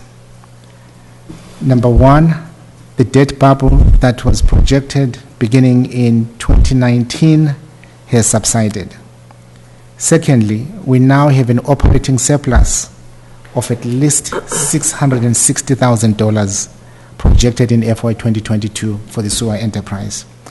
And thirdly, we believe that a reduction in sewer charges at this time will help the ratepayers who are both water and sewer users cope with the required increases in water usages. And in 2019, this is a question that normally comes up when we are discussing any increase in fees in the community, finding a way to mitigate the impact of those increases on the constituencies and the residents who may not be able to afford these increases. In 2019, the Select Board implemented limited discounts of up to $200 on sewer user fees for a few dozen qualifying disabled veterans, lower income seniors, and others who receive property tax exemptions. This year, we went to town meeting and received approval to extend these discounts to water users. And thus, we are recommending extending that discount program to water user fees, which are increasing and are expected to continue increasing over the coming years.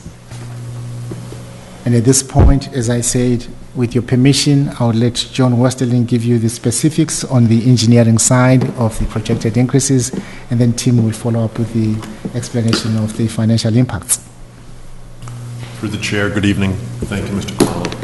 I'd like to take a moment to recognize those folks that work 24/7, 365 days per year to ensure that our water and sewer systems are reliable and provide those essential services to the community. Eric Carty is the water sewer manager. Matt Gogan, Jed Feniff, Sean McDonald, Kyle Butcher, and Dan Bates, work in the water division. And Al Lombardi and Jeff Pine work for the sewer division. And supporting these teams are Judy Regan and Kim Benetich. I also wish to thank the team that worked collaboratively to bring forth tonight's recommendation. The town manager, the CFO, the town accountant, the town treasurer, and our consultant, Matthew Abrahams. Tonight, the Select Board will be setting the water and sewer rates for FY23. Our operational and capital budgets and ratepayer considerations drive those rates. On the water side, the DPW provides clean, potable water to over 4,000 customers. Last year, we provided over 413 million gallons of water, of which approximately 150 million gallons were purchased through our intermunicipal agreement with the town of Ashland. On the capital side, this year's town meeting authorized several expenditures from the water enterprise retained earnings. Specifically, $50,000 for the cleaning of the town's 3 water tanks, which is required by DEP, $60,000 for the replacement of a heavy-duty water enterprise truck, $600,000 for the temporary PFAS filtration system at well number 6, and $40,000 for the replacement of the roofs at the Fruit Street well facility. In addition, town meeting authorized the expenditure of $1.3 million from prior water enterprise borrowings to perform design work on the MWRA interconnection through the town of Southborough. I'd like to also take this opportunity to thank our partners in the town of Southborough for cooperating with our effort to connect to the MWRA. The assistance of our neighboring community is central to the viability of this project for Hopkinton. The more I look at the engineering and business issues associated with the town's water supply, the more convinced I become that the MWRA connection is the right option for the town. I'd like the Select Board and the community to know that I'm paying close attention to this challenge, and that I'm confident that working with the town manager and the finance team, that will be poised to deliver a sustainable solution to the water supply challenge for the community, which is a goal of the Select Board. The town team is working to achieve a viable solution at the best possible price. On the sewer side, operationally, the sewer division transports and treats over 120 million gallons of wastewater per year from approximately 1,800 customers. Wastewater can flow to Westboro, Fruit Street, or Milford for treatment. And last year, we had 2 million gallons of wastewater to Westboro and over 20 million gallons, to Fruit Street. We were able to manage our wastewater flows last year, and we didn't send any wastewater to Milford. The Fruit Street plant was built to treat 100,000 gallons per day, but it can be expanded to treat 350,000 gallons per day in the future if needed. There were no capital expenditures proposed or funded from the sewer enterprise at this year's annual town meeting.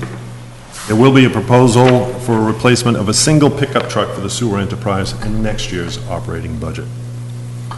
The sewer division faces challenges that will impact future budgets, namely, our intermunicipal agreement with Milford expired in February of 2021, as Mr. Khumalo mentioned, and we're still attempting to negotiate terms of a new intermunicipal agreement.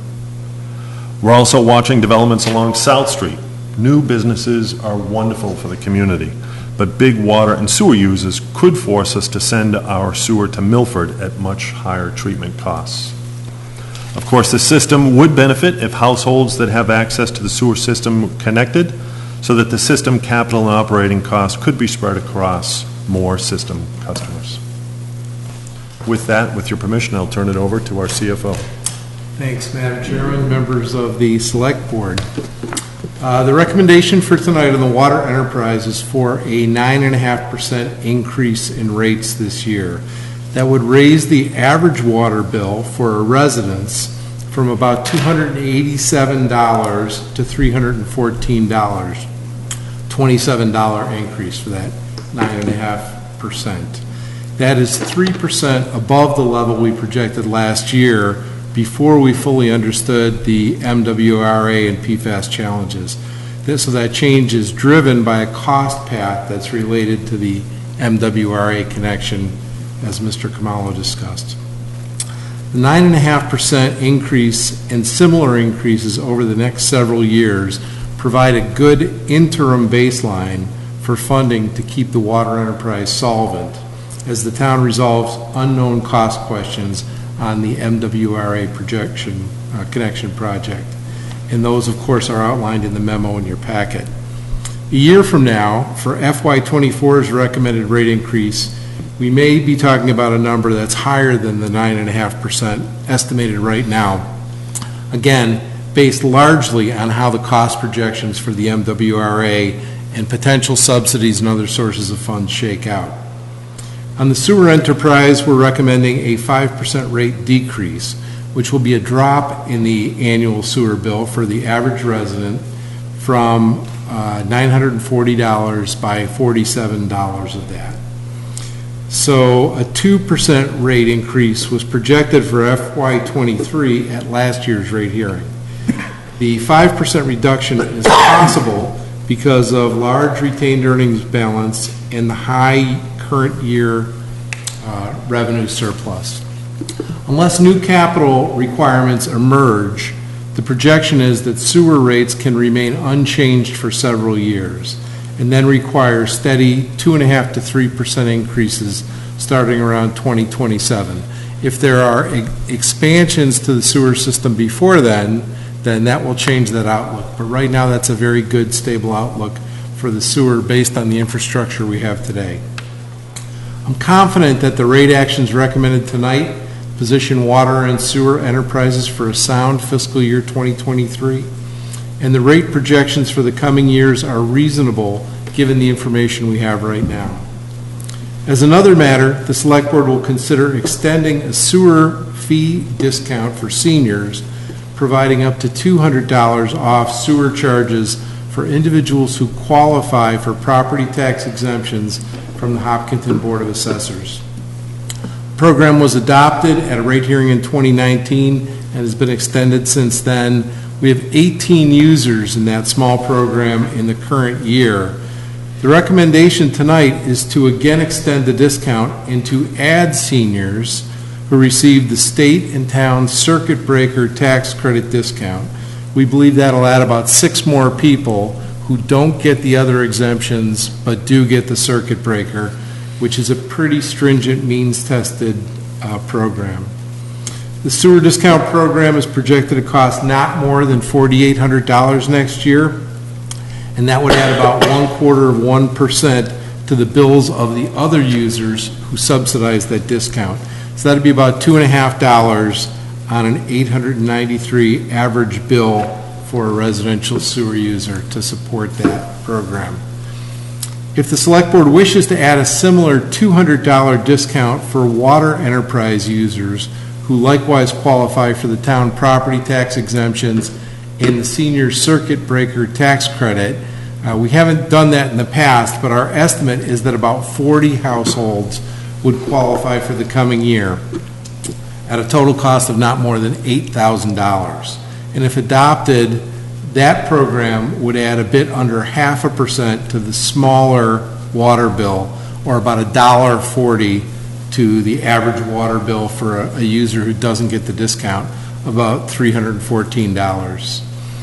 As a final matter, at last year's utility rate hearing, a board member asked about the impact of eliminating the flat tier for water bills in Tier 1, which is $28.90 for the first tranche of water from 0 cubic feet to 1,000 cubic feet in the current year.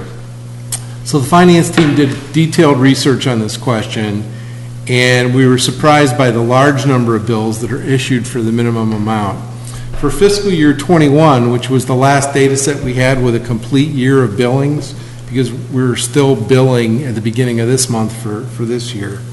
That's our full data set from 21. And in that year, there were about 4,000 unique residential customers, as the DPW director said, and there were 777 bills that were billed for the minimum amount. Some people got 1, some people got 2, but overall, about 10% of the bills that went out were for the minimum amount. We think the number is higher than we expected because people who buy or sell a house during the year are more likely to have the minimum bill with usage below 1,000 cubic feet for the partial period. And also new house construction and house sales add to the number of people who get partial bills. So if residential users who paid the flat rate for Tier 1 were billed for actual usage at this year's proposed rates, the FY21 revenue would have been about $12,000 lower. So to make up for that, if we wanted to get rid of the Tier 1 rate and bill people for actual usage in water the way we do for sewer, it would add about 0.75% if we did that for all users. And if we did it for just the residential, it would be 0.75% for residential users. So it would add about $2.20 to everybody's bill who is not a minimum user if we went away from that first tier. Staff recommends against abandoning the flat rate for the first water tier for these reasons. First, there are costs to having people in the water system even when their use is very low. Foremost, the cost of maintaining the system that pushes flow to residences even if the flow is not used. You know, we're keeping that system going. As a lesser factor, meter reading and billing processes occur, and they cost money even if use is very low. Further, we don't really have any evidence that most of the people with minimum bills are low-income users.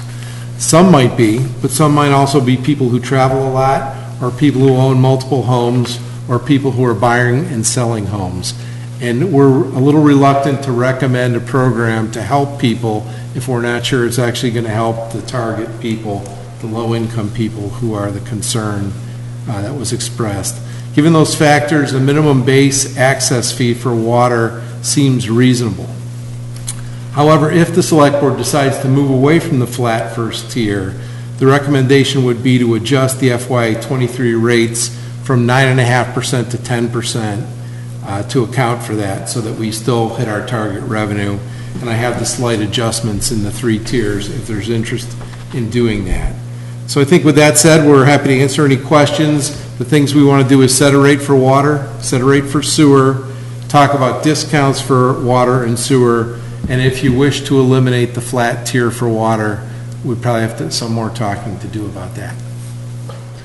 Okay, so following the procedure, I'll ask for board questions first and then public comment, although not only a small number of members of the public left at this point. The members of the public are giving up. What's that? Okay, so Mary Jo, do you have any questions? Yeah, Tier 1, with the existing rate is $28.97, and at that increase, Tier 1 is going up to $31.72, which isn't huge, but it's $2.75. It is the largest increase of any tier. And is that because, I think it's a dollar-wise? I'm sorry. Madam Chair, through the chair, it's a 9.5% increase, and that's what we were trying to achieve across the board for the water. Okay.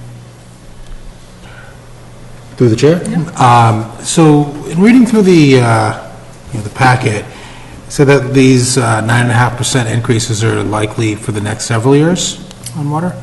Yes. And that's all driven by the MWRA connection and PFAS filtration, right? So, Madam Chair, through the chair, and that's based on a couple of assumptions. I mean, that will keep us solvent for several years as we come to understand what the true cost of this MWRA connection are going to be.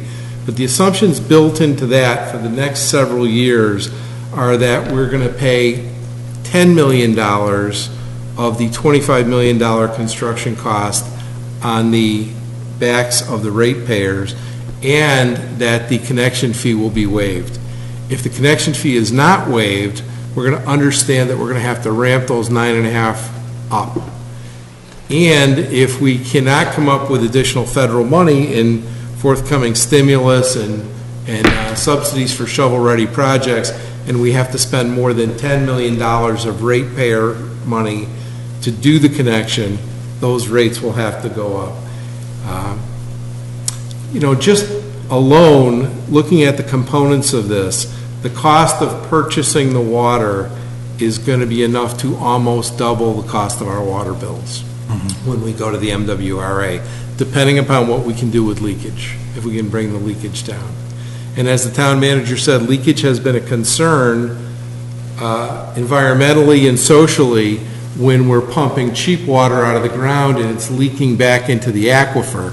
It's not that bad of a dilemma, but when you're paying for water and having leakage, that's a different challenge. So the 9.5 is we think is the right trend to talk about now. We'll know more at next year's hearing. We'll know a lot more the year after.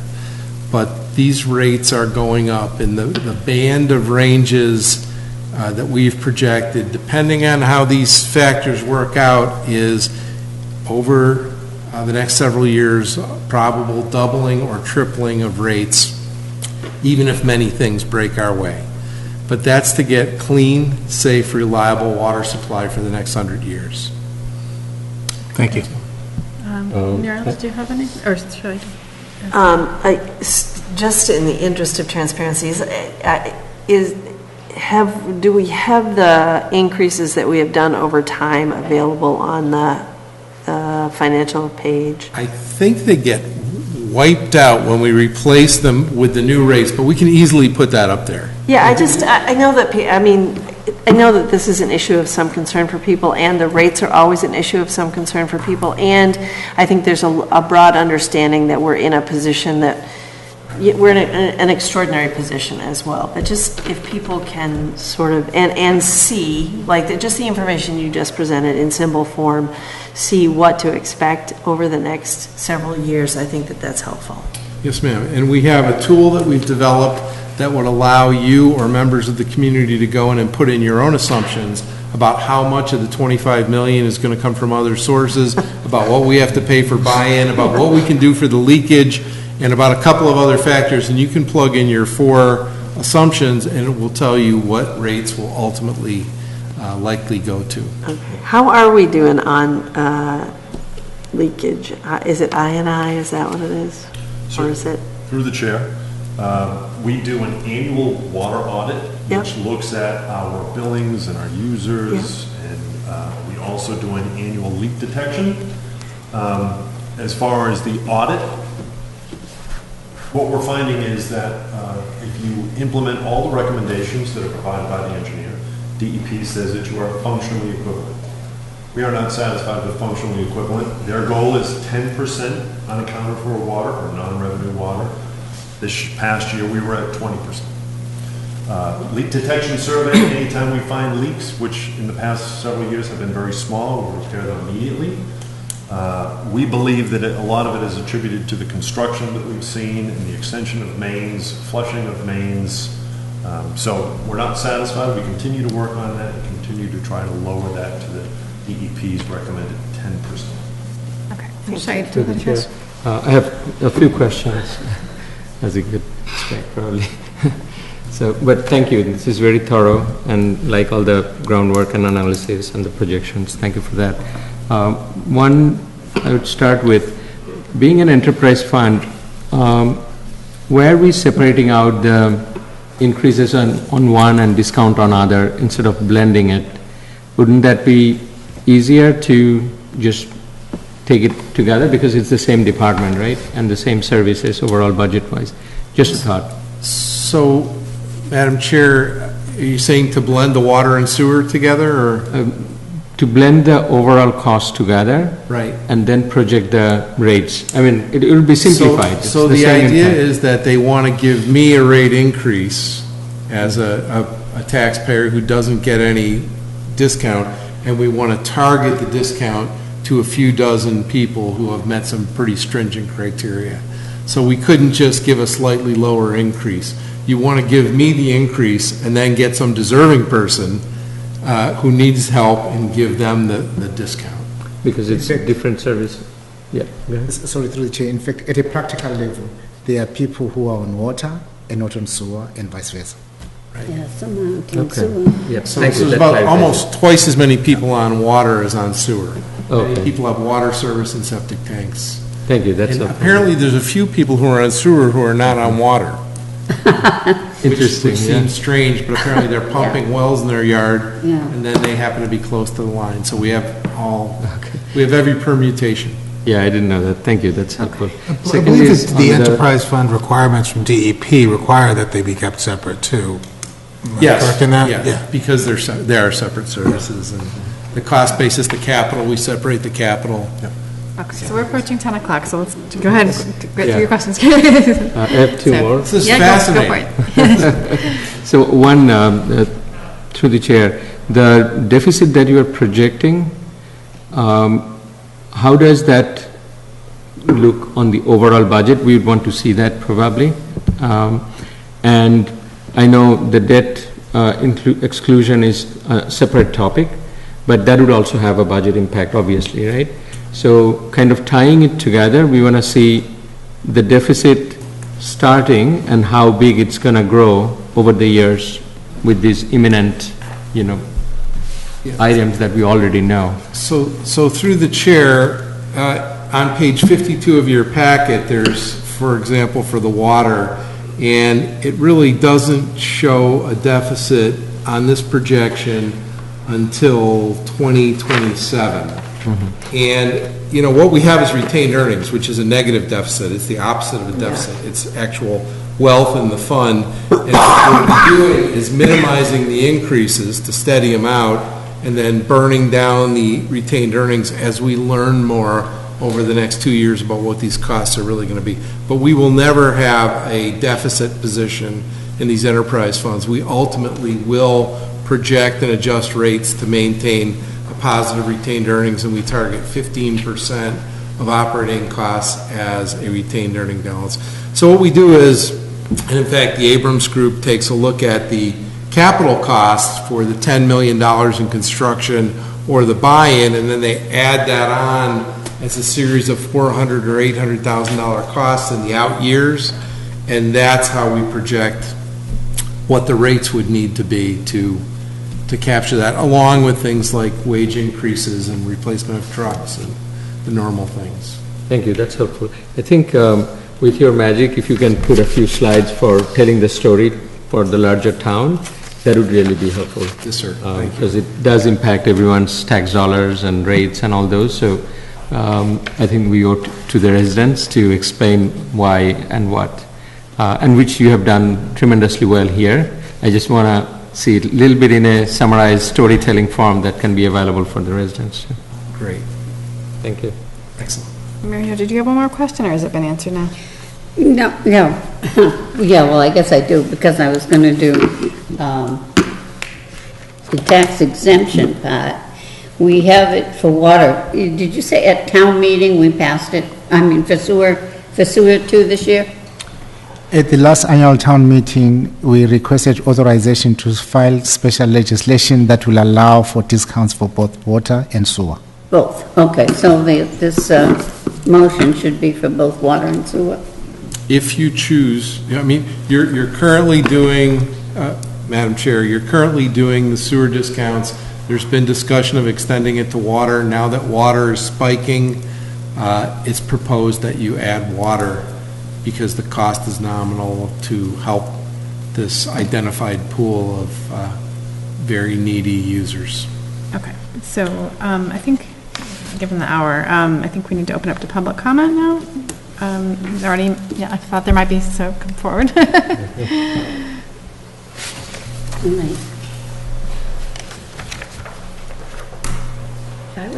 Water. Ken Weissmantel, 145 Ash Street. Thank you for waiting. Many of you people know that I am on the Water Resources Commission for the Commonwealth. This is the group that has to approve any interbasin transfer, which connection with the MWRA is. First of all, I will advise you that this is the slowest process that you have ever gone through. I just got reappointed to the board. I'm hoping that I'm on the board when they will perhaps approve Hopkinton's request. Second of all, there's certain things that you can do to get yourself in line for approval with the board. One of them is, instead of talking about hundreds of cubic feet per minute, or per your rate, talk about gallons. Nobody understands what 100 cubic feet is, and quite frankly, the commission, that's one of the things the staff is going to ask you to change. So you could do that really easily, fast, so you just kind of get there. Second of all, unaccountable water is a big thing for the commission. We're the ones that set that 10% goal. And that is a huge thing, and the town has done a great job of getting audits and can continue to do it every year. That's all good thing. I would predict that your water loss is in residential meters. The beautiful thing with a residential meter, if you fix it, after all, residential meters over time read low. So you get more revenue if you change the meters out. And the recommendation is that you should have a new meter every 10 years. And you can all think about those that are on the water system. When's the last time somebody's been in your basement to change your meter? And it's hard to do, and I understand you scheduling and you got to do some stuff at night, weekends when people are home. But that's where you're going to find the water. All the easy sources of where the leaks are, you've all found. And the residential construction and all that, the state doesn't believe you've spent so much flushing like you do. So that's an unaccountable for water. But the key probably is on meters. So those are just a few things, but the process is going to take forever. They're going to might be required to do things like at least quarterly billing. This commission really was pushing on the town of Burlington to do monthly billing. And Tim gave me some numbers that would add 4% to Hopkinton's administrative costs on the water department. And I used that information to beat back and save the people in Burlington a few bucks. But I'm a minority on that committee. There are people on that committee that don't care what water costs because they want to preserve that precious resource. And it is a precious resource, but it's also something that's essential for everyone to live with.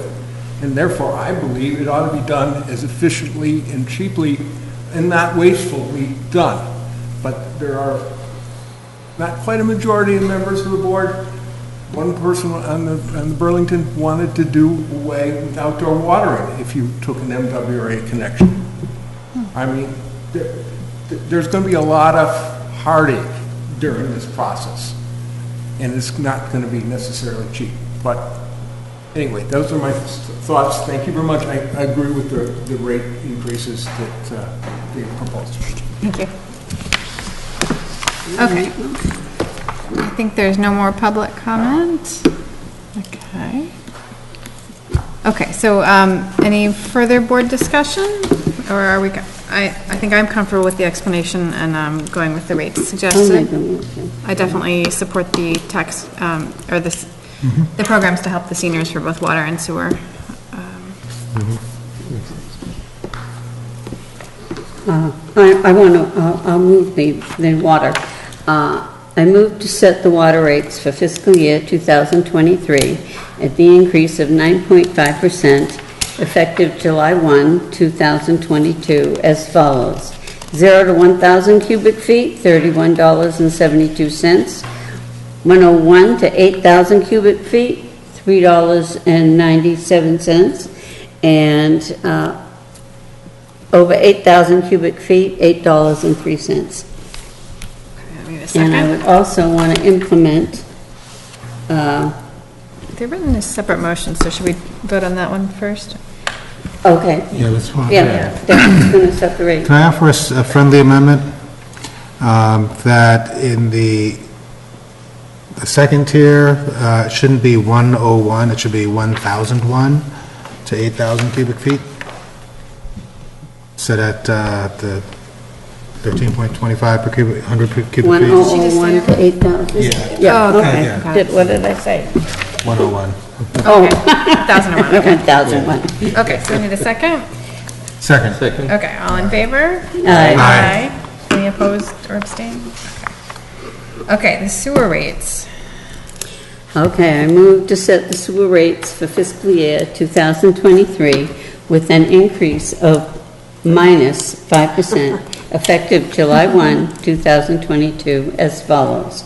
0 to 1,000 cubic feet, $11.18. 1,001 to 8,000 cubic feet, $13.26. And over 8,000 cubic feet, $16.40. Second. Okay, all in favor? Aye. Any opposed or abstained? I want to make a motion. First, the sewer discount? Yeah, to implement a $200 per year sewer bill discount for sewer enterprise residential customers who receive property tax exemptions from Hopkinton Board of Assessors under Clause 17, 22, 23, and 41 of Section 5, Chapter 59, Massachusetts General Laws for fiscal year 2023, effective July 1, 2022. And I also want to add to that motion those people who are eligible under the circuit breaker clause. Yep. Income tax circuit breaker clause. That sounds good. I'm sorry, the last one, you just amended the... Yeah, the circuit breaker, it's amended here. We added the circuit breaker, I guess it was voted on at town meeting for people who qualify for the circuit breaker in their state income tax returns. I was just curious, wasn't that implied, like, do we need to add it? We do, because we didn't do it last year. Well, Oh, you didn't do it last year? Right, so this would add 6 more people, I think. Well, Is that because right? this, What's that? it specifically brings out the clauses, the blind, the veterans, No, the that's great, let's do that. 41, so. Circuit I just- breaker adds 6 more people. Circuit breaker adds a few more people, that's all. Yep. So I second that. Okay, all in favor? Aye. Okay, another motion. I move to implement a $200 per year water bill discount for water enterprise residential customers who receive property tax exemptions from the Hopkinton Board of Assessors under Clause 17, 22, 37, and 41 of Section 5 in Chapter 59 of the Massachusetts General Laws for 2023, effective July 1, 2002, in addition to those who qualify for the Massachusetts Circuit Breaker income tax return. Second. All in favor? Aye. Okay, is that all we had to vote? Are we good? That's it. Now? Okay. Thank you, very helpful. Thanks. Thank you, thank you. Thank you all. Okay, town manager report. Yes. No, he's gone. Okay. Through the chair, in your packet, we included the project update on the Main Street Corridor project. I think as all of us can see, the construction activity is really picking up. I did receive a very interesting point of feedback from a member of our business community regarding how some of the road closures were impacting Walcott Street. Thankfully, when I reached out to DPW, John immediately worked with the police department and they authorized the use of the front portion of Walcott Street as a two-way street. And that seems to be working so far. Authorize it as a what? Two-way. Two-way street, okay. Exactly, it's a one-way street. So people can visit a business, go down, and then come back. Exactly, yes, on a temporary basis. I wanted to bring this to your attention as the road commissioners. That's road commissioners. Yes.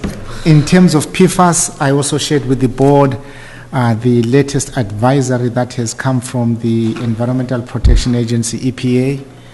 The thresholds that they are setting are substantially lower than what the state of Massachusetts has set. There you go.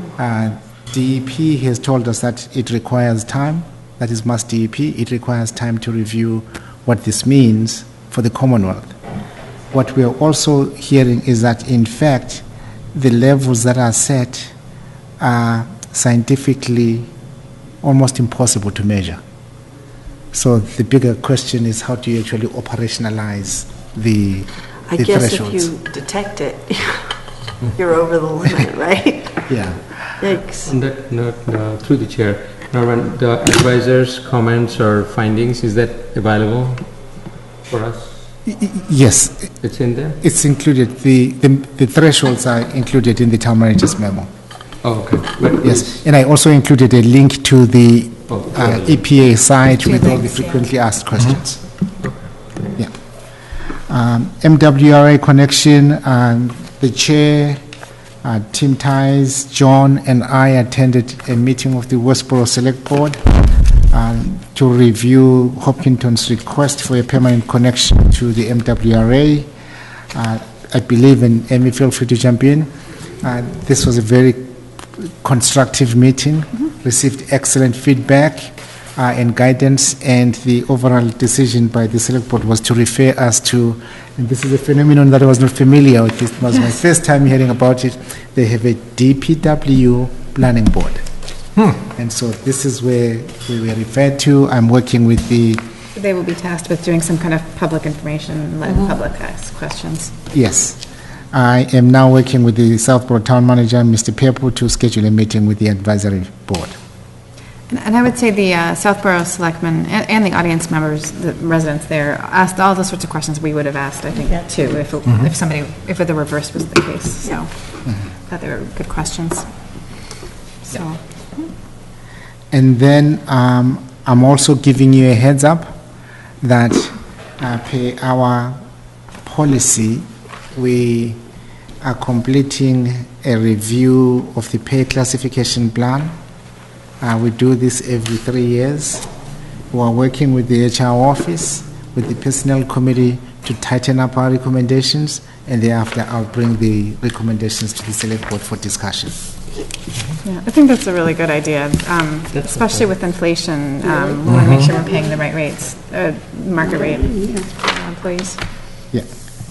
And then I also wanted to give you a heads up that at the next meeting we will be presenting the results of the annual town meeting survey. Very interesting in the sense that we received, as you know, perhaps taking a step back, as you know, we shared the survey on the 19th of May. We kept the survey open through June 3rd, and in fact continued to receive feedback until June 13th.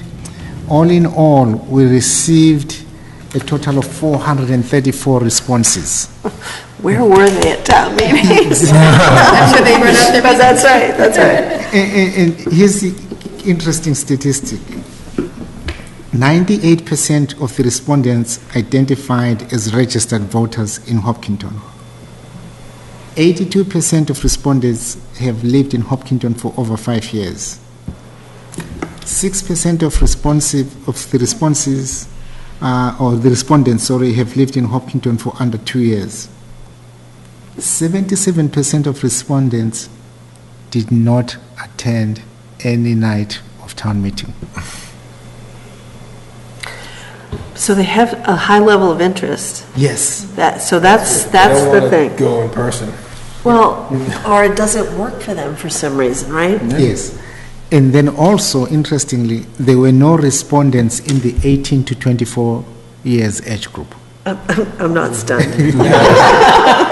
We'll need to do more work reaching out to that constituency. I got the statistics from Connor about who actually attended town meeting this year, and I haven't for the last 5 or 6 years. So I'll try to put that together in a chart or PowerPoint for next time. Yeah. We also received the information that the majority of the respondents get their information about annual town meeting through town social media or local newspapers. Of the 23% that did attend some of the annual town meeting, 31% of that group attended for all 3 nights. Only 31% of the 20. Of the 23% Yes. that attended. Okay. Yes. So we are in the minority here. Which we knew looking out on the crowd. Yeah. The majority of the respondents do support a more robust consent agenda, as well as electronic voting. Interesting. 50% of the respondents feel the quorum size should remain the same, with the other 50% being split roughly down the middle in regards to increasing the quorum versus decreasing the quorum. Okay, so it sounds like we've got the quorum just right. And then generally, respondents that attend a town meeting are more likely to attend other public meetings throughout the year, while respondents that did not attend town meeting are less likely to attend other public meetings throughout the year. For those that did not attend annual town meeting, 67% said COVID-19 did not impact their choice not to attend. The length of the meeting was by far the number one reason for not attending, followed by meeting time, meeting day and date, as well as childcare. So we're putting this information together and we'll present it formally to the board at your next meeting. That'd be great. That'd be great. I think the public would like to see too. And thank you for doing this. I think we are hearing something important from the people who couldn't attend or did not attend. 77% is it? Yeah. Very helpful. Okay. That's it on the town manager's report. About the foreclosed affordable housing property? Oh, yes, how dare I forget. We have been working on this case for a long time. We finally have agreement between the state arm that oversees affordable housing, DHCD, the town, as well as the lender, whereby every effort is going to be taken to protect the unit as an affordable unit. However, in the event that we're not able to do so, the difference, which is consistent with the town slip guidelines and permitting conditions, the difference between the market rate and the affordable rate will be shared equally between the town and the DHCD, and that money will go to the Affordable Housing Trust Fund. In the summary of it, you said that they would seek to find an affordable buyer, and if they could not, this would. I didn't see the could not part where the money is split when I reviewed the agreement. That's my understanding, is that that's part of the standing agreement with the DHCD as part of the yeah. Is there some place in the agreement that I missed? I went through it twice and didn't see it. We will forward you that regulation from DHCD. Oh, so we're just going to rely on the regulation to enforce that piece? Because I didn't see it in there. I didn't see like, okay, in the event that we don't, then we will comply with blah, blah, blah, blah. I didn't see any of that. Yeah. So, okay.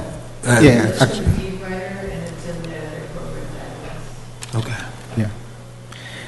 The more reason I think the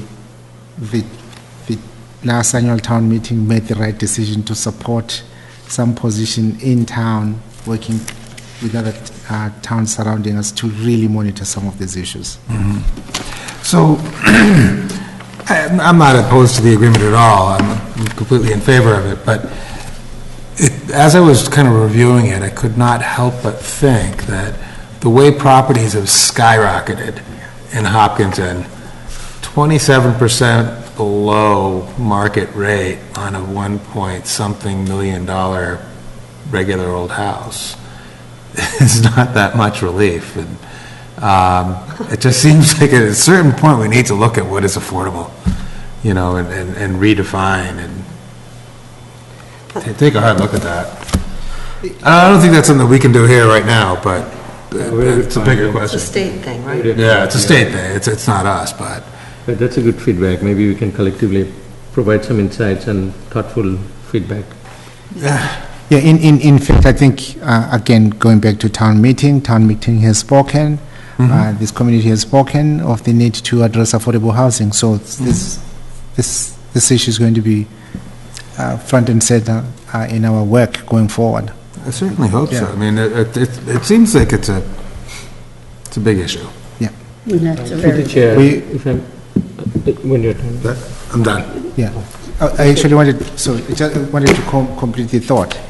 We're also in conversations with some of the residents who are renting and are discussing similar issues, that the rent increases are substantial and unaffordable.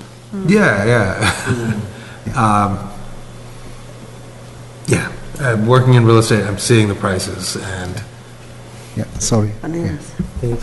So there are some other questions before we make the motion? Yeah, just one general question, and I hear it from others, so I'm just passing it along. What is our official projection for completion of the downtown corridor project? It was 5 years. I think, if you give me 1 second, I believe the opening line, as David has addressed this multiple. I thought it was one more building season, right?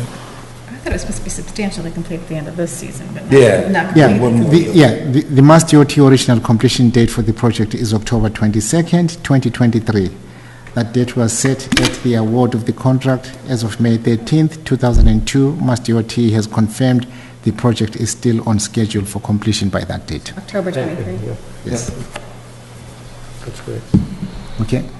Okay. You make a motion? Yep, go for it. Okay, I move to authorize the town manager to sign the settlement agreement between the town of Hopkinton and the Mass Department of Housing and Community Development and Specialized Loan Servicing, LLC, regarding 1 Baker Lane. Second? All in favor? Aye. Any opposed or abstained? Okay, and so we need to finish our liaison board invites, I know, our liaison board assignments. Kick that to the next one? That's it? Can we kick that to our next meeting? I mean, we could. I think they're pretty set, aren't they? Are they? I think so, Irfan. There's hope. I think it's pretty settled. All right. Unless I miss my guess. There's one person for each if Amy takes police and fire. Is that correct? So, Yes. Okay, then let's do it. I believe. well, if I take police and fire though, then I have Then you have 9 and you 9, I have 7. Mary Yes. Jo and Muriel have 7, right? So I would like to, So I think you should drop one, I mean, because they're both heavy lifts, right? The police and fire? That's- Yes. Yeah. Yes. So I think you should, drop 2. well, would someone else take Community Preservation Commission? I like I that, will. but I can do that. I really like the historical ones. I mean, if you want to do it, it's fine. I'm just thinking that Right, I don't want to do more. it's a lot. Said they're not a wicked heavy lift, the historical ones. No, they're not. I've done them. All right, so, Well, how about if I keep the 2 district commissions, because that's what I've served on myself and I'm familiar with it, and someone else takes the historical commission? I'll take historical. Okay. That's the one chaired by Mike I belong to the historical. What's it? I belong to whatchamacallit. Okay. Historical anyway. The so. society, okay. Okay, then that would be, sounds good to me. Okay, so if I take police and fire, and then Mary Jo takes historical commission, and Muriel takes community preservation committee. Perfect. Then that sounds fine with me. Huh. Do we need to vote on that, or just agreed? Let's go. Sounds good. Okay, so, oh, we need, let's see. I had a couple of notes. I'm starving. Oh, we need to officially vote, we discussed these last time, but Shaheen Manan as the board's representative to the elementary school building committee, Irfan as the liaison to the Irvine Taderos Property Advisory Group, Mary Jo to the Pratt Farm Master Plan Committee team, Irfan to the Upper Charles Trail Committee to a term expiring 6/30/25, Irfan to the Open Space Preservation Committee, term expiring 6/30/25. Oh, you got a lot on here. Irfan to Affordable Housing Trust Fund Board expiring 6/30/24. So moved. Second? Second. Yep. Second. All in favor? Aye. I think Okay. you got so many because next time the rest of them will show up. Yeah, okay, and then for invites and future agenda items, I'll just add, we were invited to the Chamber of Commerce on April 29th, and I sent off the date, and it looks like some people are able to go, so that would be great. When is it? Yeah. The 29th at 4? Yep. I'm trying to remember, at Audiology. And it's June 29th. Yeah, did I say 4/29? I'm sorry, it's You very did, late. and I was like, And then for future agenda items, the Cemetery Commission sent us a note about rate changes. I don't know if we need to discuss that, or they just set the rates and it's... I'll get in touch with them. I'm on a liaison to them. And Sustainable Green Committee sent us something about wanting to change their charge slightly, so I guess that would be a future I'm on agenda that one item. too. Okay. Yeah, we can do that. And then we had, Ms. Karnofsky brought up the land acquisition at Liberty Mutual again tonight, so I don't know if that's something we might schedule for a future executive session or, well, I guess executive session. Yeah, I mean, I would have to recuse again, so Okay. I don't really want to comment on it. Madam Chair, I had a question. Yep. How do we put agenda item on the executive session? I think the same manner, you would just say Add it it here, here. and it has to meet one of the criteria that's allowed by Mass General Law. Right. Yeah. Thank you.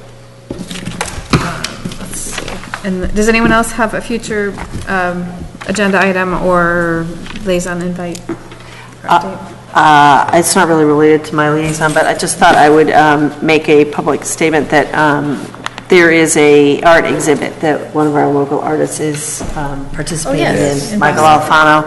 And the exhibit runs actually from tonight through December, and it's the Boston Harbor Walk at the Charleston Navy Yard. So really exciting for him and for us to have him there. His work is really wonderful, but also probably a pretty nifty walk. Yes. It's wonderful. Yeah, nice day. Yeah. I'll be bragging it when I watch it. Yeah. Walk around.